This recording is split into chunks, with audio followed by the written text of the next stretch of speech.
But no matter how fast the husky was, it still had to go through 3 steps: an abrupt stop, a turn, and then reacceleration. And how fast was a bullet? A rifle bullet, nearly the speed of sound. This time, Xiao Ran had intentionally controlled his fire, spraying the bullets out like a net. And not just one net, but 7. Otherwise, why would he have needed to fire thousands of bullets at once?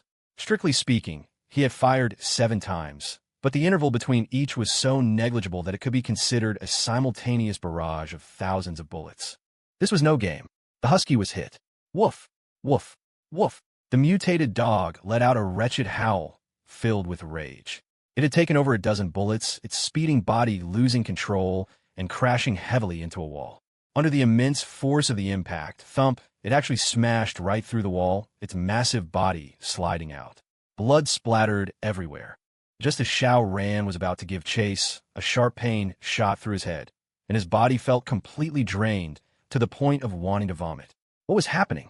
He'd used his spatial gates countless times before without ever experiencing this. Could it be God's eye view? No, this wasn't a God's eye view. He possessed an alternate dimension and could even open spatial gates to store anything that fit. What did this mean? He had mastered a spatial ability. Just now, he could see everything around him, behind, above, below. Wasn't this also a manifestation of his spatial ability? Spatial detection? Spatial awareness? Whatever it was called. Under immense pressure and driven by an intense desire to survive, he had awakened a second aspect of his spatial ability. He decided to call it spatial awareness. He wasn't religious, so why bother with God's eye view? However, first, he couldn't yet use spatial awareness proficiently. Second, using this ability seemed to consume a vast amount of ability power, because this drained feeling wasn't physical exhaustion. But why wasn't there a burden when he used his spatial gates? Xiao Ran pondered this, slumping to the ground, panting heavily, his body drenched in sweat. Even so, he didn't forget to open a spatial gate in front of him, lest the husky launch a surprise counterattack. After resting for a while, he gradually recovered. He wanted to try using spatial awareness again, but found he couldn't activate it at will. Did it only trigger in a crisis? Or was it because he'd used it too few times and was too inexperienced? If he used it more often, could he eventually activate it whenever he wished? Xiao Ran set off in pursuit, hoping to track the husky by its blood trail, but after a short distance, the bloodstains vanished. Holy crap, it already stopped bleeding. Xiao Ran couldn't help but grit his teeth. Its healing ability was terrifyingly fast. Couldn't any creature on Earth do that? If that thing hadn't mutated, he'd swear off grand health potions forever. With no other choice, the trail cold, Xiao Ran gave up searching for the husky and returned to his original objective, finding a bulletproof vest. A short while later, Xiao Ran found the armory. It was a security door. Xiao Ran took out a welding torch and aimed it at the lock. Thermal expansion and contraction, basic physics. After just a moment, a crisp crack echoed. The security door had suffered critical damage from within. It couldn't be helped. Sioux City had never experienced such low temperatures. So who would have designed a security door with temperature control in mind? Besides, this was Huaxia. Who would dare break into a police station to steal guns? Xiao Ran pushed, and the security door swung open. However, to be safe, he still opened a spatial gate in front of him. One can never be too careful. "Don't open the door," a voice called out from inside. "Huh? Hey." Xiao Ran froze. He'd only opened the spatial gate as a precaution. He never expected anyone to actually be behind the security door. "Who's in there?" he asked, shining his flashlight inside. 5 people emerged from within, each with a terrified expression. A quick count revealed 3 women and 2 men. All of them were wearing thick military overcoats, which was likely how they'd survived the severe cold. However, they were all armed with guns. "You've doomed us," one of the armed men exclaimed. "There's a dog here that's turned into a monster, as big as a lion. It killed everyone in the police station. We barely managed to escape here and use this door to keep that fiendish dog out, but you broke it. Now we're all going to die because of you." As he spoke, he glared at Xiao Ran with bitter hatred. "Damn it, I'll kill you first." He raised his hand, about to aim at Xiao Ran, when someone pushed his gun aside. It was a good thing, too, or Xiao Ran would have opened fire himself. If he attacked, it would have been an indiscriminate assault, because who knew if the others would take the opportunity to attack him. So kill them all. However, Xiao Ran memorized the man's face. He had to die. Anyone who showed him malice, regardless of who they were, was safest dead. The one who pushed the gun away was a woman. She had shoulder-length hair. Though her collar was turned up high, obscuring her chin and even part of her mouth, it couldn't hide her beauty and charm. She was an 85-pointer, at least.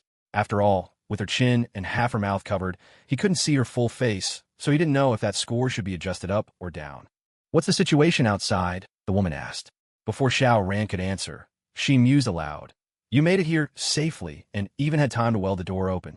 That means the mutated dog must have left." "How could that be a mutated dog?" "It's a monster, a demon hound," the man who'd raised his gun earlier exclaimed, agitated again. Xiao Ran smiled. "I'm unarmed and pose no threat. How about we all lower our guns?" The people inside exchanged glances and lowered their weapons. Xiao Ran walked in. With his reaction speed, if anyone so much as twitched to raise their gun, he could instantly open a spatial gate, protecting himself while simultaneously killing his opponent. Therefore, he walked close to the wall, ensuring he wouldn't be attacked from both front and back. "My name is Xiao Ran. And you are?" he asked casually. The woman who had pushed the gun said, "I'm Jiang Yuning, a police officer. Now, I'll ask you, what's the situation outside?" Hearing her question, the other four also showed curiosity and anticipation. "Yeah, what's going on out there? We've been trapped here for days. Why hasn't anyone come to rescue us? And this is a police station. Our phones are dead. We can't call our families or ask for leave from work. If I'd known, I wouldn't have come to the station that day. Tell me about it." They all started talking at once, venting their frustrations. Jiang Yuning raised a hand, signaling for everyone to be quiet. Let Xiao Ran speak. These people still didn't know what was happening outside.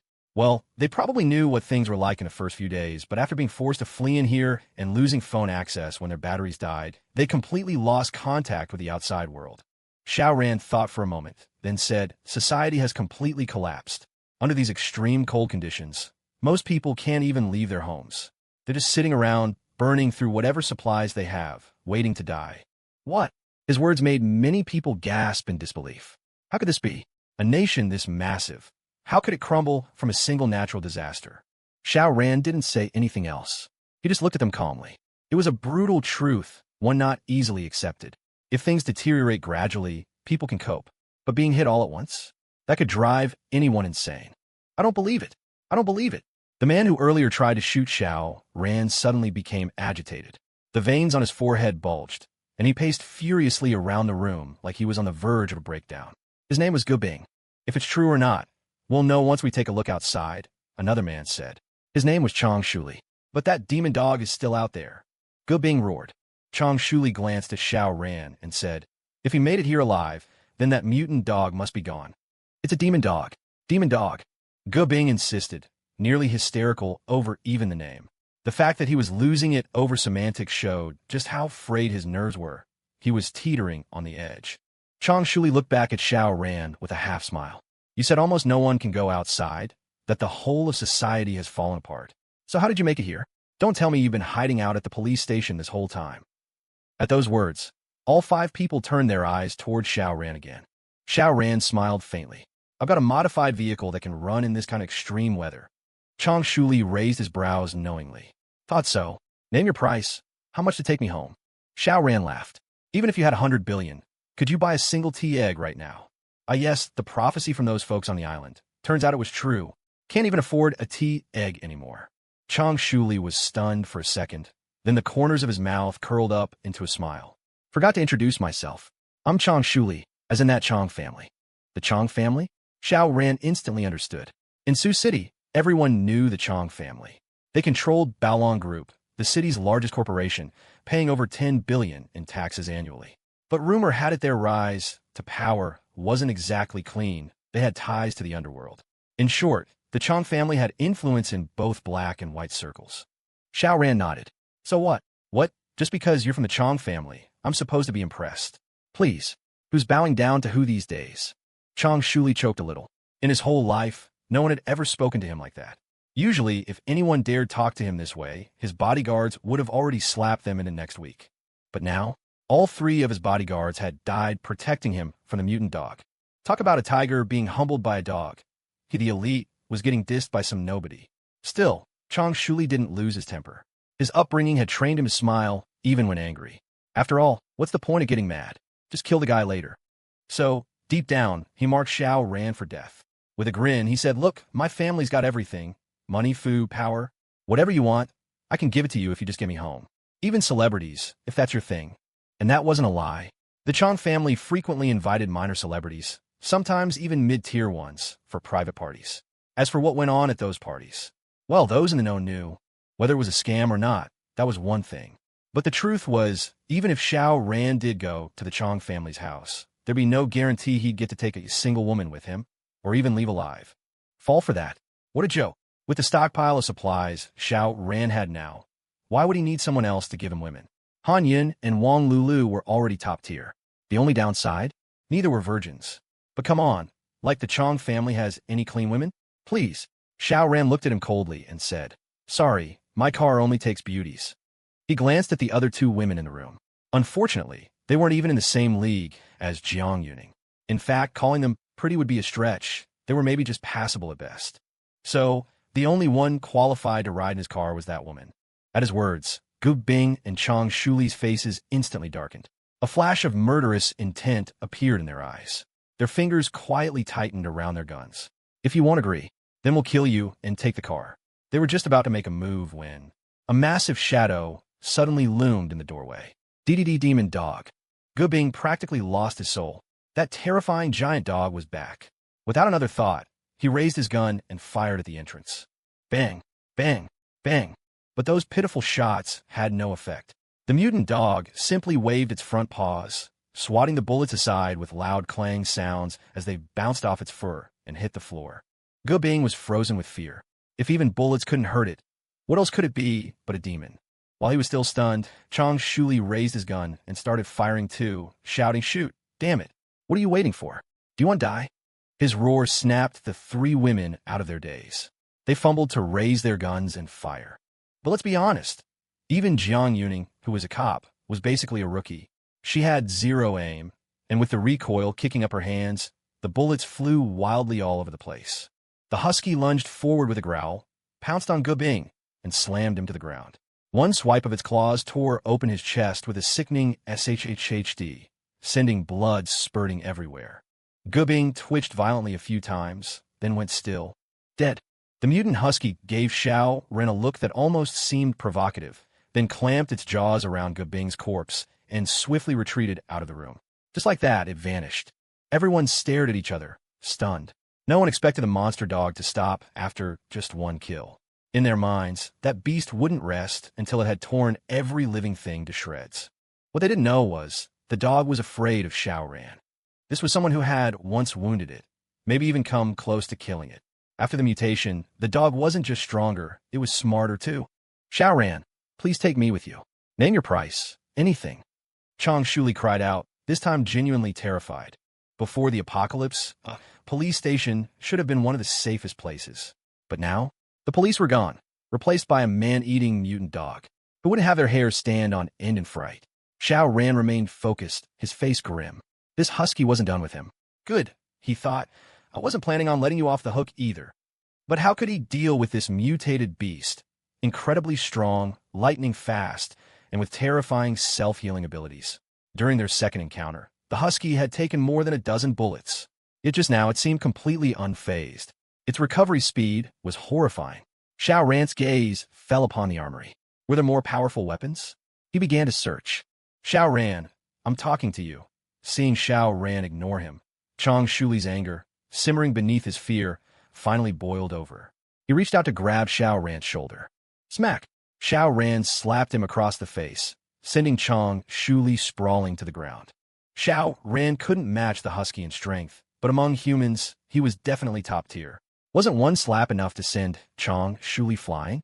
Chang Shuli collapsed onto his backside, his eyes spinning, looking completely stunned. "Why you? How could you hit someone?" Jiang Yuning couldn't help but exclaim, her sense of justice practically overflowing. Xiao Ran still ignored her. The priority now was the husky. What did women matter? Let alone Jiang Yuning. Even if Lu Mei were here and whined like this, Xiao Ran wouldn't pay her any mind. If she pissed him off, he might even give her a bullet. In a life-or-death situation, would he really be preoccupied with his urges? People like that, no matter how capable, would die a miserable death. Xiao Ran searched, and soon a smile spread across his face. He'd found a sniper rifle. Sniper rifles used different bullets than assault rifles. They were faster and had greater penetration power.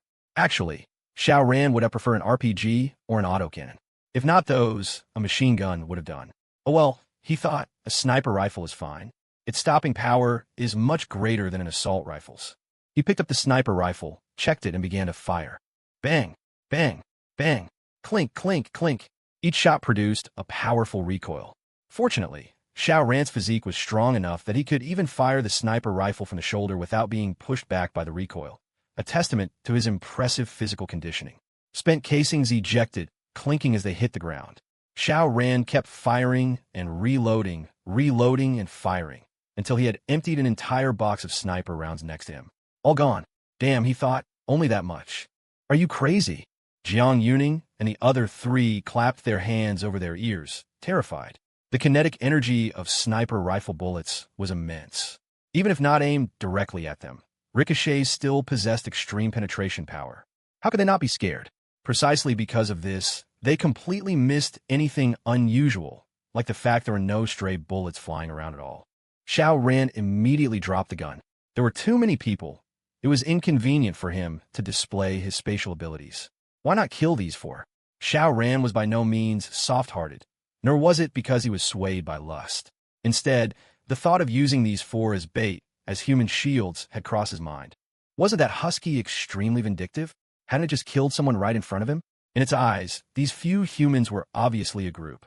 So, even if it couldn't kill Xiao Ran, killing the others would be equivalent to taking revenge on him. Therefore, given the chance, the husky would continue to kill and eat people. This was his opportunity. Xiao Ran couldn't care less about what was humane or not. All that mattered was killing that husky. To put another way, if the husky escaped, how many humans could it kill with its abilities? If sacrificing these four could eliminate the husky, well, you could say they'd be making a contribution to all of humanity. He wasn't above taking the moral high ground himself when it suited him. This police station was a bit small, so its equipment was limited. Only one sniper rifle, and only one box of matching ammunition. It was all down to this gamble. Let's go, get out, Xiao Ran said. Chang Shuli's eyes lit up. You agree to take me home? Jiang Yuning and the other two women also showed expressions of hope. We'll go out together. As for what happens after that, it's every man for himself. Xiao Ran had no intention of agreeing, and he couldn't even be bothered to lie. Would they refuse to go out then? Impossible. How long could one measly good being satisfy that husky? The door here was destroyed now, unable to block the husky any longer. Staying here meant waiting for death. Chang Shuli and the other three were disappointed, but dared not say anything, especially Chang Shuli, whose eyes darted around rapidly. He had already made up his mind. The moment he knew which car was Xiao Ran's, he would immediately seize it. Can't beat Xiao Ran? Not in a fist fight, perhaps. But he had a gun. Why would he need to fight hand-to-hand? As for Jiang Yuning and the other two women, they had no strong opinions, just taking things one step at a time. Although there was no guarantee of safety outside, it was better than waiting here to die. So, the five of them walked out of the armory and headed outside. Xiao Ran knew that Husky was definitely watching nearby. Now that they were showing an intention to escape, he didn't believe the Husky could resist making a move. After all, it was a Husky. Even mutated, it wouldn't be that smart. As they walked, suddenly, a black shadow leaped out, pouncing towards Chang Shuli at the front. In that life-or-death moment, Chang Shuli reacted with speed far beyond normal, shoving the woman beside him forward to shield himself. Young Master Chang, the woman screamed, her face filled with shock, as if she couldn't believe Chang Shuli would actually sell her out. You see, for the past 10-odd days, she had secretly been Chang Shuli's lover. The two of them had countless trysts in the dead of night, when no one was watching.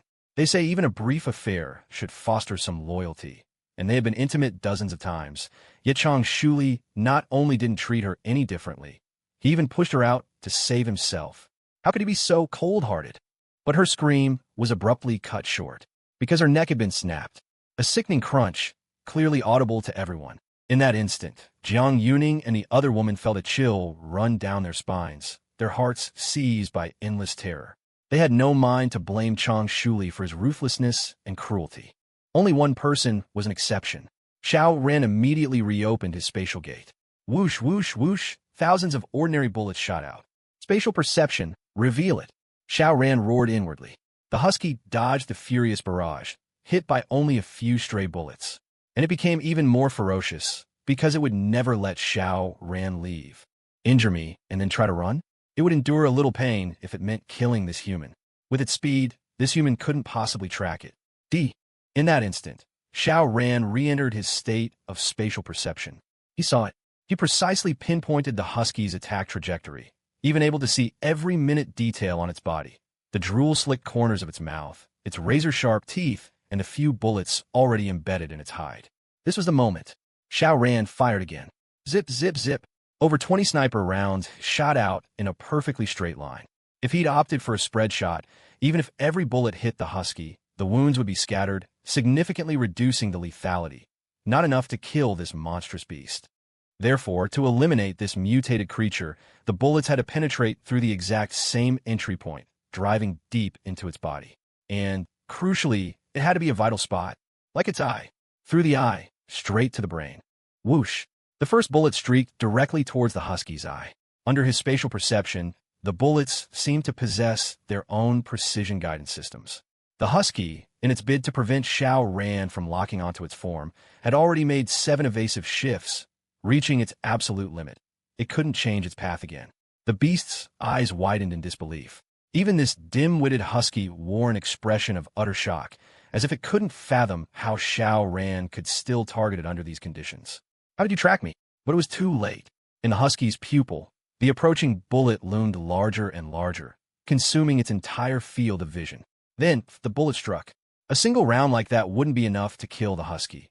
At most, it would inflict a grievous wound. But then, a relentless stream of bullets followed, one after another. Clink, clink, clink. Each subsequent bullet slammed into the rear of the one before it, ramming the lead bullet deeper and deeper into the beast's brain. By the time all 20-plus rounds had been expended, the husky plummeted from the air, yelping in agony. Chang Shuli, after a moment of stunned silence, burst into laughter. I hit it! I hit it! He had indeed been firing at the husky earlier, so he genuinely believed he was the one who had landed the decisive blow. Seeing the husky still thrashing on the ground, he advanced a few steps and fired several more shots, emptying his magazine. Young Master Chang, you're incredible, the other woman gushed, conveniently forgetting the woman Chang Shuli had just used as a human shield. Did that matter? Not in the slightest. Jiang Yuning, however, was deeply perplexed. Though she was an office worker, she was also a police officer and possessed a decent level of observational skill. The sound of bullets striking the wall earlier. How many impacts had there been? Countless. That was definitely not something a pistol could achieve. It would take a submachine gun, or even dozens of them firing simultaneously, to produce such a cacophony. Besides, it wasn't an issue with her hearing. A glance at the spent casings on the floor and the pockmarks on the wall confirmed that at least several hundred rounds had been flying. Chang Shuli's gun, even with one in the chamber, held only 9 bullets. How could 9 bullets create hundreds of holes? Unless... Her gaze involuntarily shifted to Xiao Ran. Xiao Ran let out a huge sigh of relief. Even with a mutated beast's tenacious vitality and incredible regenerative powers, could it possibly survive over 20 sniper rounds piercing its brain? The husky's struggles grew weaker and weaker, until finally it stopped twitching. Was it dead? Or was it just feigning death, holding on to its last breath? Xiao Ran opened a spatial portal, and a few more bullets silently zipped out. Puffed, puffed, puffed. They all slammed into the husky's other eye. There was no reaction, only the force of the impacts causing the husky's body to twitch slightly. All right, it should be dead now. Xiao Ran approached. He needed to personally confirm the mutated beast's demise. If he could absorb it into his dimensional space, that would be proof positive it was thoroughly dead. As for whether the sudden disappearance of such a massive carcass would arouse suspicion, no problem. He could just silence any witnesses.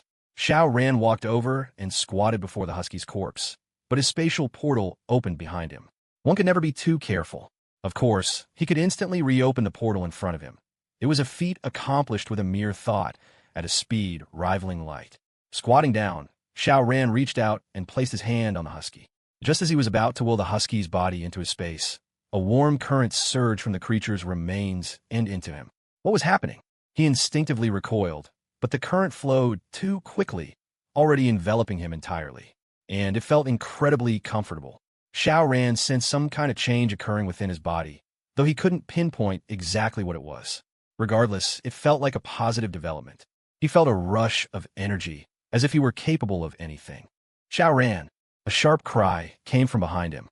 Xiao Ran turned to see Chang Shuli, having snatched, or rather, taken, the gun from the other woman, now aiming it directly at him. Xiao Ran remained unfazed, merely stating coolly, "Anyone who points a gun at me tends to meet a bad end." Chang Shuli sneered, "Cut the damn theatrics. Your car keys. Hand them over now, or I'll blow your brains out and search your corpse." "It's not like car keys or some secret code I can't find myself. I just want to save some time." Xiao Ran chuckled. "What gives you the courage to make demands of me?"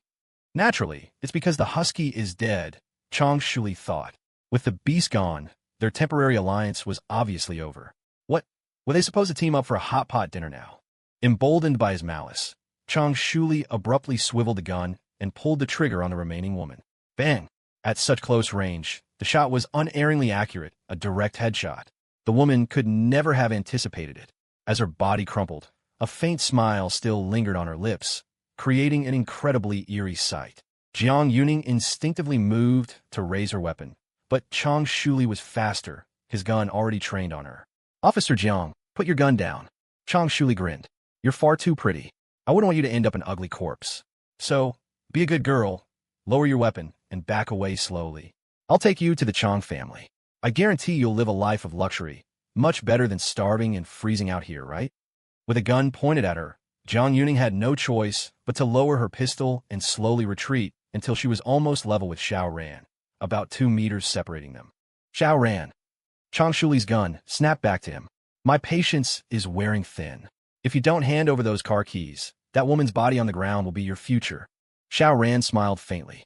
"Chang, do you honestly not realize how incredibly stupid you are?" Jiang Yuning's eyes suddenly lit up. She remembered the dense clusters of bullet holes in the wall, the casings littering the floor. The 5 of them had been trapped in that armory for days. Wasn't it glaringly obvious who possessed what capabilities? Therefore, the only one who could possibly change their situation was Xiao Ran. Chang Shuli, however, didn't possess Jiang Yuning's keen observational skills. He had a gun. Xiao Ran was unarmed. Wasn't it obvious who had the upper hand and who was at a disadvantage? This Xiao Ran must be an idiot, he thought. Otherwise, wouldn't any sane person's legs turn to jelly when a gun was pointed at them? He really didn't want to rummage through a corpse for car keys. It was too much trouble. But since Xiao Ran was being so uncooperative, he had no choice. He didn't want to waste any more time here. Who knew if that mutated beast had companions? Chang Shuli flashed a cruel smile and pulled the trigger. Bang! A flash erupted from the muzzle, and a wisp of smoke drifted upwards. Yet, after the gunshot, Xiao Ran stood there, perfectly unharmed, with no sign of injury. What the hell? Chang Shuli was horrified. The sheer impossibility, the incomprehensibility of all, morphed into an intense fear that gripped his heart. Growing hysterical, he repeatedly pulled the trigger. Bang! Bang! Bang! He emptied the magazine. To his utter despair, Xiao Ran still stood there, perfectly fine, as if Chang Shuli's aim was so abysmal that every bullet had merely traced an outline around him. But was that even possible? Hunting was one of Chang Shuli's hobbies. Every year, he'd travel abroad for live-fire target practice, his targets not stationary bullseyes, but massive wild beasts. Over the years, hundreds of elephants, lions, and even leopards had fallen to his gun. His marksmanship might not rival a professional soldier's, but it wasn't far off. Crucially, Xiao Ran was no more than 5 meters away. At such close range, he was a dead shot, hitting whatever he aimed at. How? How could this be? He stared blankly at Xiao Ran, as if looking at a monster. Beside them, even though Jiang Yuning had already harbored suspicions, her eyes widened in utter shock. Xiao Ran smiled and reached out, placing his hand on the husky's corpse. Before Chang Shuli and Jiang Yuning's disbelieving eyes, the husky's body bizarrely vanished. Understand now. Xiao Ran chuckled. Understand what? Chang Shuli was still in a daze. Xiao Ran kindly explained. The bullets you fired? Just like that corpse, I confiscated them. I could do that? Impossible. This isn't some sci-fi movie or fantasy show. How could you? Chang Shuli was loudly denying it, but then he couldn't help but think of the mutated dog. If a dog could mutate, allowing a husky to grow to the size of a lion, possessing immense strength and agility, then why couldn't humans similarly evolve? Or, say, mutate? All right, you understand now, even in death. May you be reborn into a better life next time, and at least try not to be so arrogant, Xiao Ran said. No, don't. Spare me, I can give you. Thwack.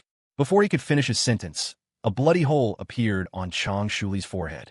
He fell backward, his eyes wide open, unable to rest in peace. Jiang Yuning trembled uncontrollably. What had she just witnessed? A man with superpowers. Xiao Ran looked at Jiang Yuning indifferently, saying nothing. How should he deal with her? She knew his secret. Perhaps it was better to silence her. A murderous glint flickered in his eyes. Jiang Yuning shivered in terror and involuntarily dropped to her knees. I'll be your woman. Please don't kill me. I'll never reveal your secret. A smirk played on Xiao Ran's lips. You said it yourself. I'll spare your life for now. But if you show any sign of betrayal, I'll eliminate you without mercy. Yes, yes. Jiang Yuning nodded repeatedly, her will to resist practically non-existent. She was just a clerk who had passed a civil service exam to get her job. She'd never been in a fight in her life, a quintessential damsel. Faced with a superhuman capable of killing a giant mutated dog, how could she possibly fight back? Xiao Ran knew she was only following him out of coercion. Her heart wasn't with him. But it didn't matter. Firstly, he had never intended to win any woman's heart. Secondly, after experiencing the hardships of the outside world and then enjoying the luxurious conditions at the villa, what woman wouldn't become enamored with the place and willingly become his? Look at Han Yun and the others. If he tried to drive them away now, would any of them agree to leave? The only problem was if he frequently brought home new, top-tier women, would his small villa be able to accommodate them all? Xiao Ran rubbed his nose. He'd been hasty. He should have bought a bigger villa. But there was only one villa in the residential complex. Where would he find a larger one? To get a bigger villa, he'd have to look elsewhere, which would complicate his plans for revenge against his ex-wife. Forget it. It had already come to this. Could he be reborn again? Besides, it wasn't like he couldn't venture out. If he found a suitable villa or another building in the future, he could just move. Xiao Ran couldn't help but think of the Liu Mei sisters' doomsday fortress. That could be an option. But considering his connection to Liu Mei, they were somewhat acquaintances. He felt a bit awkward about targeting acquaintances. We'll see. The villa wasn't crowded at all right now. It could easily house another 10 women. Xiao Ran returned to the armory and gathered everything he needed. Watching him wave his hand and make things disappear into thin air, Jiang Yuning's mouth formed a perfect O, utterly stunned and unable to close it. Once everything was packed, Xiao Ran and Jiang Yuning got in the car. A glance at the time showed it was already past 3 in the afternoon. There was still some time. He could make another energy run. So, he decided to gather some more before heading back. So warm. Jiang Yuning was astonished by the warmth inside the car, an expression of immense satisfaction spreading across her face. Xiao Ran just smiled. When we get back to the villa, you'll be even more satisfied. He drove towards the nearest gas station, having already located it on the map and navigating himself. Turn left ahead, straight at the next intersection. We're here. Anyway, Jiang Yuning already knew about his abilities, at least a little. So, whenever they encountered abandoned cars blocking the road, Xiao Ran would simply touch them, and they'd vanish into his dimensional space. Each time she saw this, Jiang Yuning's beautiful eyes would widen. Arriving at the gas station, Xiao Ran repeated his actions, easily collecting 4 types of fuel: 92, 95, and 98 octane gasoline, plus diesel. All set. Let's go. But just as Xiao Ran was about to leave, a dense fog seemed to materialize out of nowhere, instantly enveloping the entire world. Visibility rapidly dropped to 10 meters, then 5, and finally to just 1 meter. They couldn't leave now. Xiao Ran shook his head and said to Jiang Yuning, "Looks like we'll have to spend the night in the car." Jiang Yuning nodded, then said, "If I'd known, we should have stayed at the police station. There were plenty of military rations and fresh water in the warehouse." You're so short-sighted, Xiao Ran thought. Xiao Ran still went to the gas station convenience store and cleaned the place out. Since he was already there, why not take it all? Only then did he return to the car. It was freezing outside.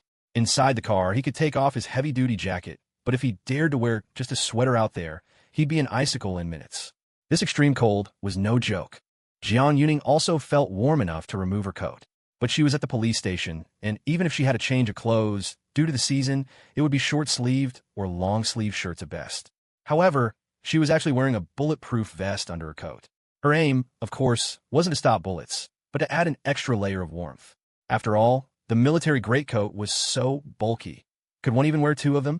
With the bulletproof vest in the way, Xiao Ran couldn't tell a thing about her figure, but once the greatcoat was off, he got a clear look at Jiang Yuning.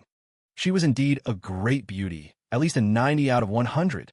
Whether she could score a 91 or 92 would depend on her figure.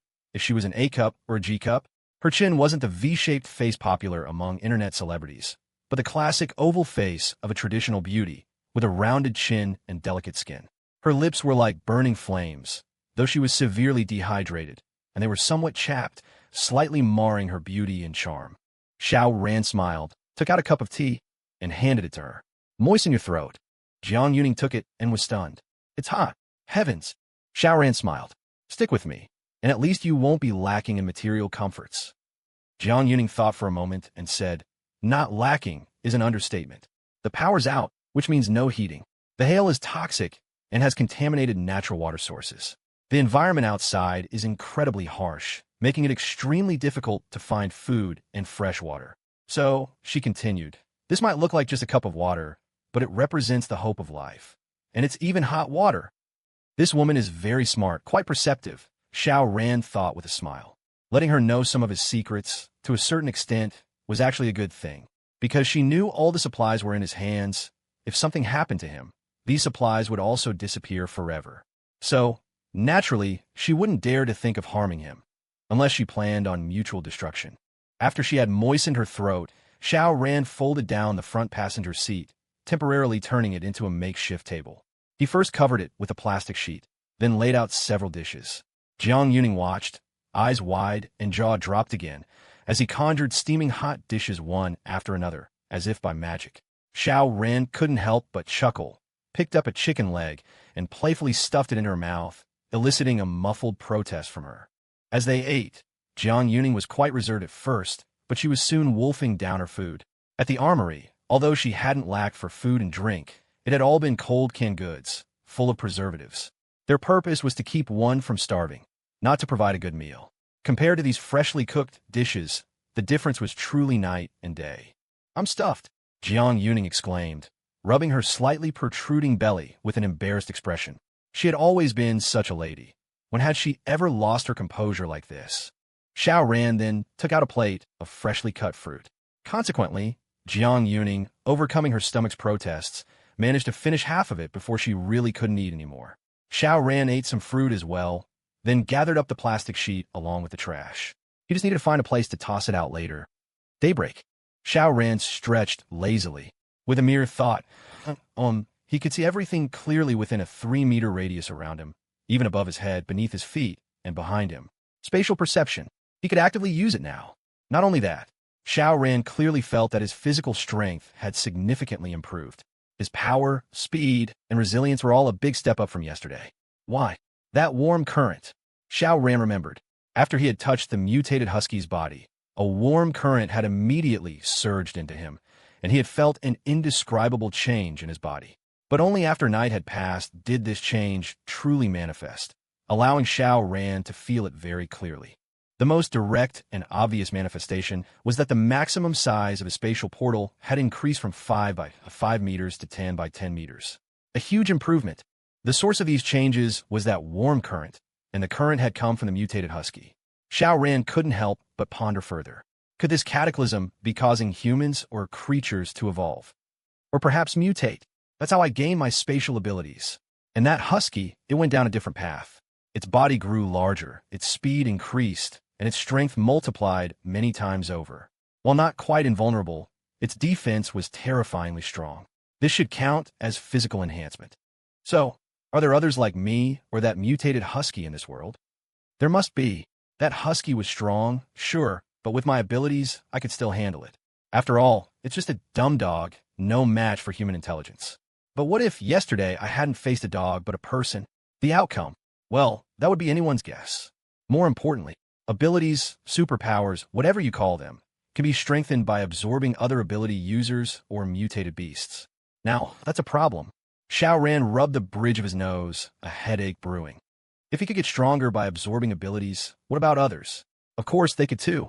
His original plan was to just lie low in the villa, at most going out to gather some resources or stretch his legs when he got too cooped up. With the villa's strong defenses and his abundant supplies, he could have easily stayed hidden until he died of old age. But there might be other ability users, and the probability was high. Worse, these ability users could continuously grow stronger. That was the terrifying part. Right now, Xiao Ran believed that even if that mutated husky came back to life, it absolutely couldn't breach the villa's defenses. Forget the villa. It couldn't even get past the security door at the police station. But what if that husky could absorb abilities and continue to grow stronger? Then, it would be a different story. So, if he continued to hole up in the villa while other ability users were out there getting stronger, then one day, a powerful enough ability user would inevitably blast through the villa's defenses, drag him out, kill him, and absorb his powers. At that point, it wouldn't matter if he had offended anyone or not. The mere fact that he possessed abilities would be his original sin, the very reason others would come for him. The crucial point was, could Xiao Ran give up his abilities? Firstly, he was unwilling. Secondly, even if he wanted to, he had no idea how. So, if I want to survive in this apocalypse, to live freely, under no one's control, I absolutely cannot remain stagnant and complacent, content with temporary safety. I must become stronger. Only when I'm strong enough to crush all opponents will no one dare to provoke me. Xiao Ran took a deep breath. As someone who had died once before, he had no intention of dying again. So, it's better that I live, and you all die. And who were you? Other people who also possessed abilities. So, next, I must be low-key, not let anyone know I have abilities to avoid being targeted. Second, I also need to go on the offensive, seek out other ability users, and make myself even stronger. Just absorbing abilities once doubled the maximum size of my spatial gate, and all my physical attributes improved. What if I absorb a few more times?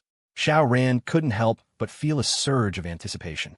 Then, his conviction hardened, because if even someone like him, a master of laying low, crave power, what about other ability users?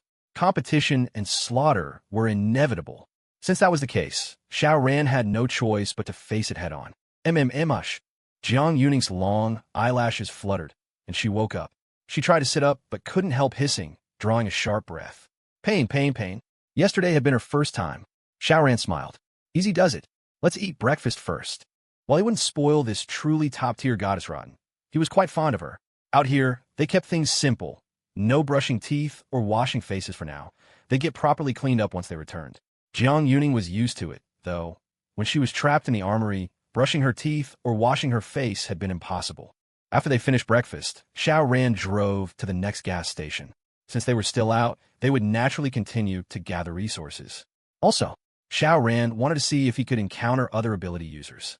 Anyone who showed even the slightest hint of hostility towards him would be shot dead without hesitation. He believed that most ability users now had not yet absorbed other abilities and were still in their initial stages. Therefore, the bullets from his subspace would possess incredibly terrifying lethality. He was sure he could win. Along the way, Xiao Ran continuously used his spatial perception. This ability, when combined with the bullets from his subspace, was astonishingly effective. So, he was determined to master it thoroughly. Spatial perception made it feel as if he had eyes all over his body, completely eliminating blind spots. Within a 5-meter radius, no detail could escape his senses. However, if there were obstacles, unfortunately, it would be blocked. But as long as Xiao Ran didn't interrupt the use of his ability, his spatial perception would shift from a static snapshot to a video, a three-dimensional, holographic-like image that could be observed from all angles. This was a spatial ability, after all. As for consumption, Xiao Ran had tested it. If used intermittently, he could activate it about 100 times. If he maintained the dynamic image continuously, it could last for 1 minute. 1 minute seemed so short, but then he chuckled. 1 minute was more than enough time for him to unleash all the bullets from his subspace. If he still couldn't eliminate the enemy by then, what would be the point of spatial perception continuing any longer? Xiao Ran cleared out one gas station and then headed to the next. On the way, Jiang Yuning began to talk about herself. She came from a scholarly family. Both her parents were university professors. Consequently, she received a very traditional upbringing, which was why, despite her stunning looks and fantastic figure, she had remained a virgin. Family upbringing was truly important. After graduating from university, she had a small act of rebellion. She moved to another city and became a civil servant. However, less than a year into her job, the cataclysm struck. She wore a look of faint, melancholic grievance. Having left the shelter of her parents' wings, she had hoped to experience a proper romance. But as it turned out, her innocence was gone, and she only knew Xiao Ran's name. Xiao Ran just smiled and didn't say much. She would adapt. Busy until a little past 3 in the afternoon, Xiao Ran decided not to press on. Instead, he chose to head home, lest he get greedy like yesterday and end up trapped outside by the fog. Thankfully, His G-Wagon was modified. Otherwise, he might have genuinely frozen to death. An hour later, Xiao Ran drove back into the residential complex. When the G-Wagon appeared, it immediately drew many stares. That guy actually didn't freeze to death out there. What a shame. I was hoping if he died, I could move into his villa. The crowd was audibly disappointed. But one person watched with a burning gaze. It was Su Qingmei. Xiao Ran parked the car and closed the garage door. Then, he and Jiang Yuning entered the ground floor of the villa. Leopard was the first to greet them, circling Xiao Ran excitedly, its tail wagging furiously. Xiao Ran patted its head and chuckled. Leopard, you're not exactly pulling your weight, are you? The dog I met yesterday had evolved superpowers. It was seriously impressive. Leopard, of course, didn't understand a word but kept wagging its tail. It soon noticed Jiang Yuning, trotted over, sniffed her, and, catching Xiao Ran's scent, circled her once before rubbing its head against her leg. You horned dog, get lost. She's mine, Xiao Ran scolded playfully. The heating in the house was more than adequate, so Xiao Ran told Jiang Yuning to strip off all her clothes and throw them away. She'd been wearing them for over 20 days, after all. Thankfully, the weather was cold, and she had a natural, delicate fragrance, or they'd have reeked by now. Jiang Yuning was mortified, trying to cover her top only to expose her bottom, looking utterly flustered. Xiao Ran roared with laughter, scooped her up, and carried her upstairs. Leopard was well behaved. Xiao Ran didn't allow it on the second floor, so it dutifully stayed guard on the ground floor. In the bathroom, Xiao Ran started running water into the bathtub. Jiang Yuning stared in disbelief. This water, it's not poison. Xiao Ran smiled. It's purified water. Of course it's not. You're just. Jiang Yuning trailed off, unable to find the right words. Forget everything else. The sheer extravagance of using clean water for a bath probably made this guy a contender for the title of the world's richest person right now. Once the tub was full, she sank into it. As the warm water enveloped her body, a sigh of pure bliss escaped her lips. Seriously, who else could even dream of a hot bath these days, let alone a proper soak? Xiao Ran grinned, stripped off his own clothes, and stepped into the tub. An hour later, Xiao Ran, now in a bathrobe, headed down to the basement. Xiao Ran. Hearing the door open, Han Yun and the other three women were already on their feet, their excitement palpable. The moment they saw him, they rushed forward. If Xiao Ran hadn't returned, they would have been trapped down there, doomed to die. We miss you like crazy, all four women exclaimed. Xiao Ran chuckled. Oh, how much? So much. Naturally, Han Yun and the others asked where Xiao Ran had been all day. He simply told them he'd been out collecting energy supplies. The villa's power, after all, depended on a generator, and a generator without fuel was nothing but a useless ornament. He certainly wasn't going to reveal his secrets, nor would he mention Jiang Yuning's existence. Han Yun and the others weren't yet qualified to truly live in the villa, so they didn't need to know too much. Bang, bang, bang. Suddenly, someone started pounding on the basement door. Xiao Ran had actually already received an alert. He glanced at the security monitor and saw a woman standing outside. She was clearly trying to show her sincerity, as she wasn't holding an umbrella despite the weather. What is it? Xiao Ran asked. The woman looked up directly at the camera. Xiao Ran's eyes lit up. What a stunning woman. A solid 90 out of 100, at least. There was another absolute beauty in this residential complex. First Han Yun, then Wang Lulu. Was this place some kind of paradise for beauties, or what? My name is Su Qingmei, the beautiful woman said. I heard you have a car. I want to know what it would take for you to give it to me, or lending it would be fine too. You can come with me. I need to go somewhere. Xiao Ran was momentarily stunned. He definitely wasn't going to just give away his G-Wagon. Lending it, though, if the terms were right, he might consider it. After a moment's thought, he used the remote to open the door. Click! The heavy metal door swung open automatically. Su Qingmei took a deep breath and strode inside. It was so warm. So, the rumors were true. This villa actually had heating. Then she saw Xiao Ran, and with him, Han Yun and the other three women. Her eyes, too, lit up when she saw Han Yun and Wang Lulu. In terms of looks and figure, neither of them was her inferior. Her initial confidence wavered for a moment when she saw them, but she immediately firmed her resolve. As she observed the four women, they were naturally sizing her up as well, their expressions a mixture of awe and surprise. Where had such a stunner emerged from? A sense of rivalry began to stir within them. Xiao Ran smiled. Which building do you own here? Su Qingmei hesitated for a second before replying. I'm not an owner here. I only arrived the day before yesterday. Xiao Ran paused. Are you with that group of 8 women who came here the day before yesterday? Su Qingmei shook her head, then nodded. We all escaped from prison, but we're not really a single group. They had merely teamed up temporarily to survive the escape. Xiao Ran found it hard to believe. Such an exquisitely beautiful woman was actually an escaped convict. How did you end up in prison? He asked, his curiosity piqued. Su Qingmei hesitated again, then said, I have a younger sister. When she was in high school, some scumbag almost assaulted her. I was trying to protect her, and I accidentally killed him. Xiao Ran couldn't help but glance at Su Qingmei.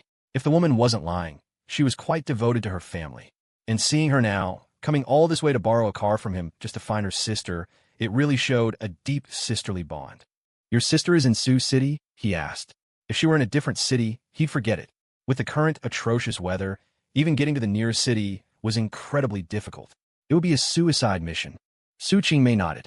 My sister studies at Sioux University. Which campus? Xiao Ran asked again. Xiaomen. Xiao Ran pondered. From here to Sioux University's Xiaomen campus wasn't too far. A quick GPS check showed it was only about 9 kilometers. The key questions were, how many people were on campus, how complex was the environment, and how difficult would it be to find one person? In short, what was the danger level? If this had been yesterday, even if Su Qingmei had offered herself to him, he would have, at most, traded food with her. Expect him to go out adventuring? The furthest he'd go would be the nearby gas station. How could he possibly go that far? Besides, there were too many people at school, and he wasn't familiar with it. Who knew if he'd get ambushed from somewhere? When it came to survival, lying low and prioritizing safety was, of course, number one. But now his thinking had shifted slightly. Safety was still paramount, of course, but he also needed to find opportunities to grow stronger. Otherwise, no matter how well he hid, he'd eventually be hunted down and eliminated by other ability users. Better to be the one doing the eliminating than to be eliminated. His spatial abilities were definitely top tier. That mutated husky before, fast, strong, and with high defense, was still at a disadvantage against him and ultimately killed by him. The power of his spatial abilities was evident. But as other ability users fought amongst themselves and grew stronger, if he remained stagnant, his advantage would shrink, and he'd eventually become a weak, low-tier ability user. By then, even if he wanted to fight back, would he even have a chance? Precisely because of this, after Su Qingmei asked to borrow the car, Xiao Ran had been seriously considering it. What price are you willing to pay? He asked casually. Su Qingmei bit her lip, showing a hint of hesitation, but still said, Don't you like beautiful women? I should count as one, right? Lend me the car, and I'll sleep with you. The offer wasn't surprising at all. After all, who had any enticing bargaining chips left these days? For a beautiful woman, her most valuable asset was herself. Xiao Ran pondered again before saying, I need a few days to prepare. Come back in 3 days. Su Qingmei grew anxious. The weather is so bad right now. Every extra day puts my sister in more danger. Can't we go today or tomorrow? Xiao Ran shook his head. No, I said I need a few days to prepare. If you're not willing to wait, you can try to borrow a car from someone else. I have no objection. Whose car could even drive on such icy ground now? Besides, with the temperature so low, most car heaters probably wouldn't even work. So, going out in such a vehicle was purely courting death. It was already over 40 degrees below zero, and at night, it would drop another 20 or so. Anyone spending the night outside would definitely freeze to death. Su Qingmei was frantic, pacing back and forth, but she had no choice but to agree. So we leave in 3 days? We leave when I'm ready. Otherwise, it'll be delayed further, Xiao Ran said lightly. No matter how beautiful Su Qingmei was, she wasn't more important than his own life. If it weren't for this newfound sense of urgency and the need to strengthen himself, he wouldn't have even considered her proposal. However, he added, you can stay here for the next few days. There's food, drink, and hot showers. As for the conditions, you understand. Su Qingmei was tempted for a moment, then resolutely shook her head. If Xiao Ran got what he wanted from her now, would he still lend a car? Borrowing it now meant Xiao Ran would have to be in the car too. Otherwise, how would he get back? And going out meant danger. So, if Xiao Ran had already gotten her, why would he still take the risk? She pleaded with him again and again to prepare as quickly as possible, and then left. As soon as she left, Han Yun and the other 3 women all started chattering. She clearly came here to sell herself, yet she's still putting on airs. Exactly. She's going to sleep with Xiao Ran anyway. Doing it sooner means enjoying it sooner, but she's still pretending to be some kind of chase martyr. They did their best to belittle Su Qingmei. Because they didn't know how many supplies Xiao Ran actually had, they naturally felt that the more people in the villa, the faster the supplies would be consumed. They felt a sense of crisis too. Xiao Ran paid no mind to their chatter. His pent-up energy had been released, so he went upstairs. Arriving on the second floor, he found Jiang Yuning had woken up, but had moved from the bathtub to the bed and was sleeping again. Her hair, half dry, half wet, was spread across the snow-white sheets and pillow, creating a striking contrast and a powerful image. He didn't disturb Jiang Yuning. Instead, he took out his phone, opened the map, and started searching. He had told Su Qingmei he needed a few days to prepare. Prepare what? Heavy weapons. Even a sniper rifle had some trouble against that mutated husky. What if he faced an ability user, especially a twice-evolved one? Could his current firepower eliminate such an opponent? Therefore, Xiao Ran needed more powerful weaponry. An autocannon would be best. If not, a missile would do too. I'll just launch one and flatten everything. The police station is out of the question. At best, they'd have sniper rifles. They wouldn't even have submachine guns. I'd have to go to the armed police to get those. However, I remember there's an army garrison in Sioux City. I visited it on a school trip in middle school. They not only had heavy weapons, but even tanks. If I can find that place, I won't have to worry about firepower anymore. It was just too long ago. He couldn't remember the location at all. I should ask around. Plenty of people must have visited it during their school days. Around noon, Jiang Yuning finally woke up. Seeing Xiao Ran sitting beside her, scrolling through his phone, her pretty face couldn't help but blush. She asked, "How long did I sleep?" "It's already the next day." Xiao Ran chuckled. "Since you slept for so long, shouldn't you reward me properly?" Jiang Yuning's face instantly paled in alarm. She quickly said, "I'm still sore." Xiao Ran burst out laughing and pinched her cheek. "You only slept for a little over 3 hours. Get up, time to eat."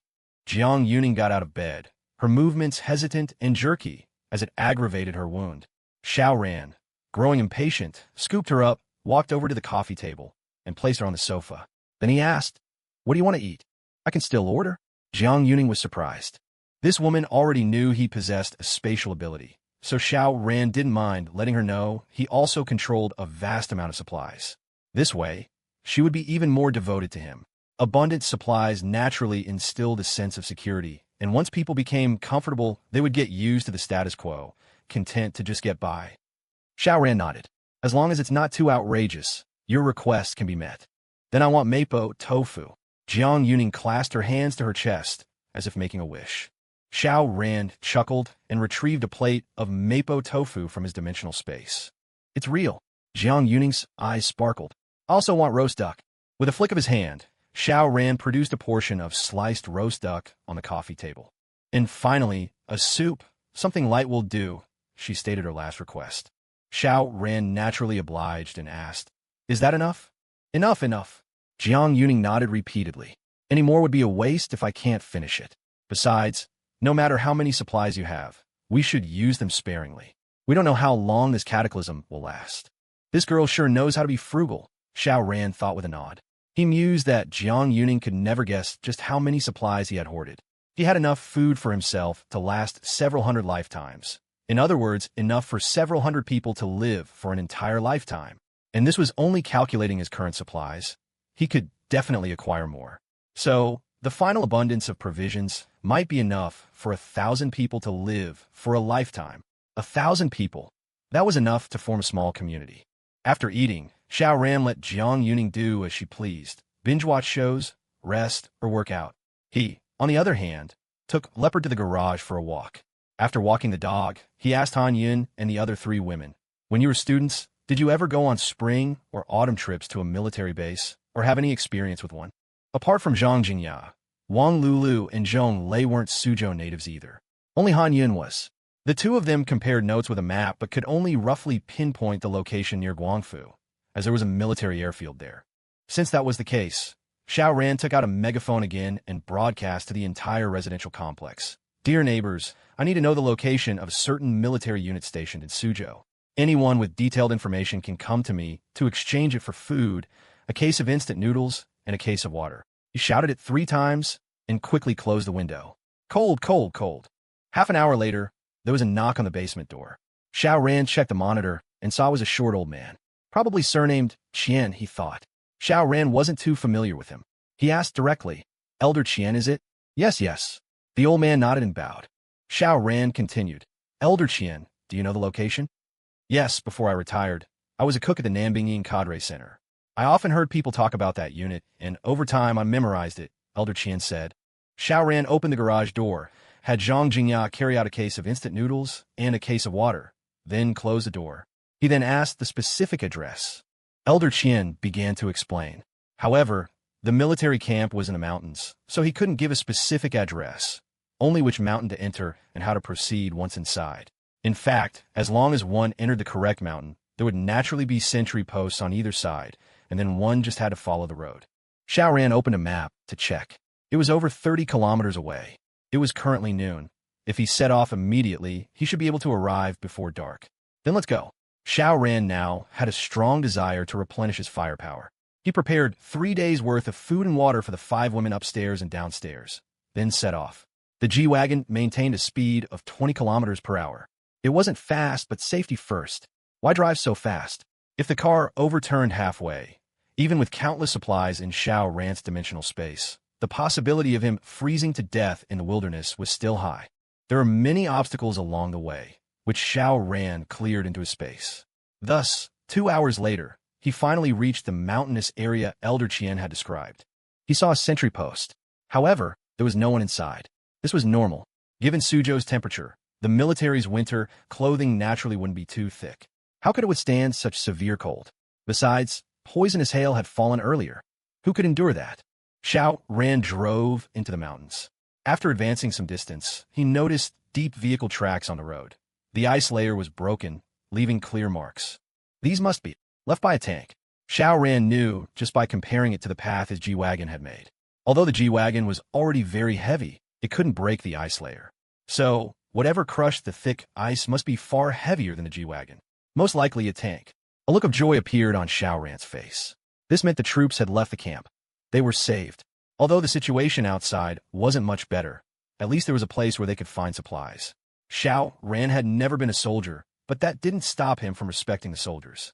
So, knowing they might have been saved, he was quite happy. It's just, if the troops withdrew, would they have taken all the weapons too? Probably not, right? They might not even have been able to guarantee transporting all the personnel, let alone worry about weapons. He'd find out once he went inside. Now, he didn't even need to look for sentry posts. He just had to follow the tracks on the ground. Another 20-odd minutes later, Xiao Ran finally entered the camp. It was dead silent. Not even a bird, let alone a person. Xiao Ran checked his equipment, then opened the car door and got out. Immediately, a biting cold blast of air hit him. Freezing. Xiao Ran began searching the camp. Soon his eyes lit up. He found the armory.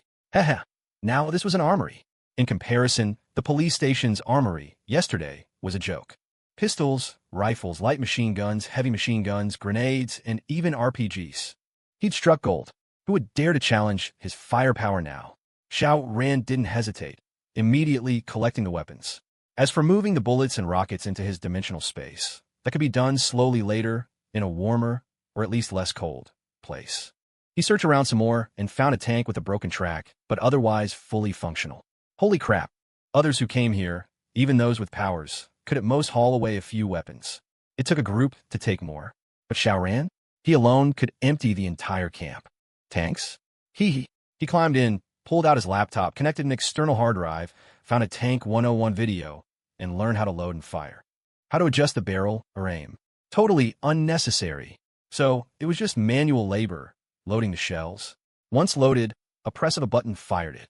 Tanks were weapons, after all, and the most important thing about weapons was ease of use, simple operation. To Xiao Ran's delight, there were still 8 shells inside the tank. Shells, man. He loaded one and fired. Boom. His ears rang.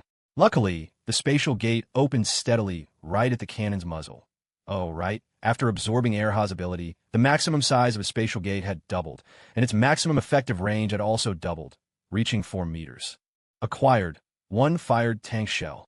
Xiao Ran took out cotton balls and stuffed them in his ears, then continued. Boom, boom, boom.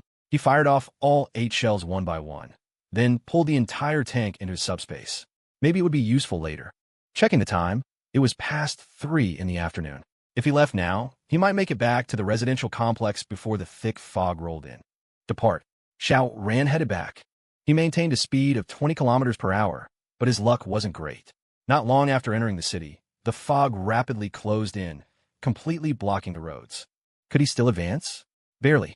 As long as Xiao Ran continuously used his spatial sense, he could ensure he wouldn't go off course or crash. However, maintaining continuous spatial sense, he could only last a mere minute. Full recovery? About half an hour. So, by the time he'd used it, recovered, used it again, and finally reached the complex, it was already broad daylight. Well then, looks like another night spent outside. Xiao Ran sighed. Fortunately, he didn't have to worry about food, drink, or freezing to death. In the past, he definitely would have spent the night in his car. Safety first, after all. But now he felt a bit restless, eager to try something. Going to Su meant entering a new, completely unfamiliar environment. How would he face it? He could simulate it now. He got out of the car, locked it, and walked no more than 20 meters before entering a residential complex. Although it was only 5 in the afternoon, the sky was gloomy, and with the fog, it was no different from night. He advanced cautiously and soon found the entrance to an apartment building. Locked. Xiao Ran didn't resort to brute force. Instead, he entered the underground garage via the electric vehicle ramp. However, the civil defense shelter door here was also closed, obviously to keep out the cold. No choice.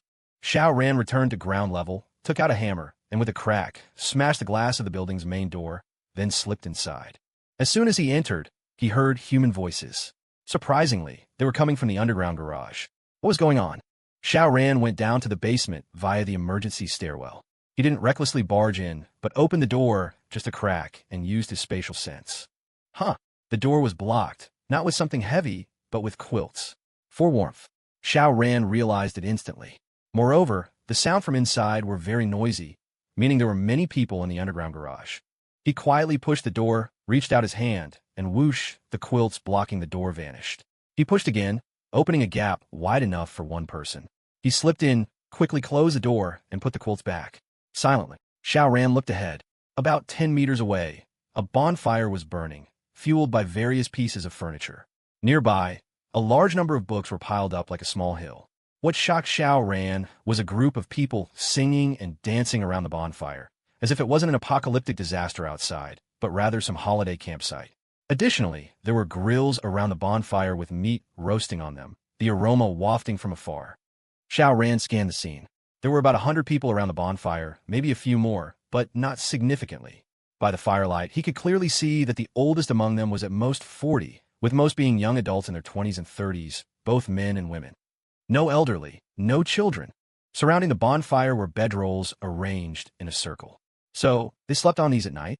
It wasn't a bad idea. Everyone living together allowed for centralized heating, reducing consumption. But where were the elderly and children? A residential complex should definitely have people of all age groups. Unless, Xiao Ran frowned, his gaze shifting back to the roasting meat, his eyes turning cold.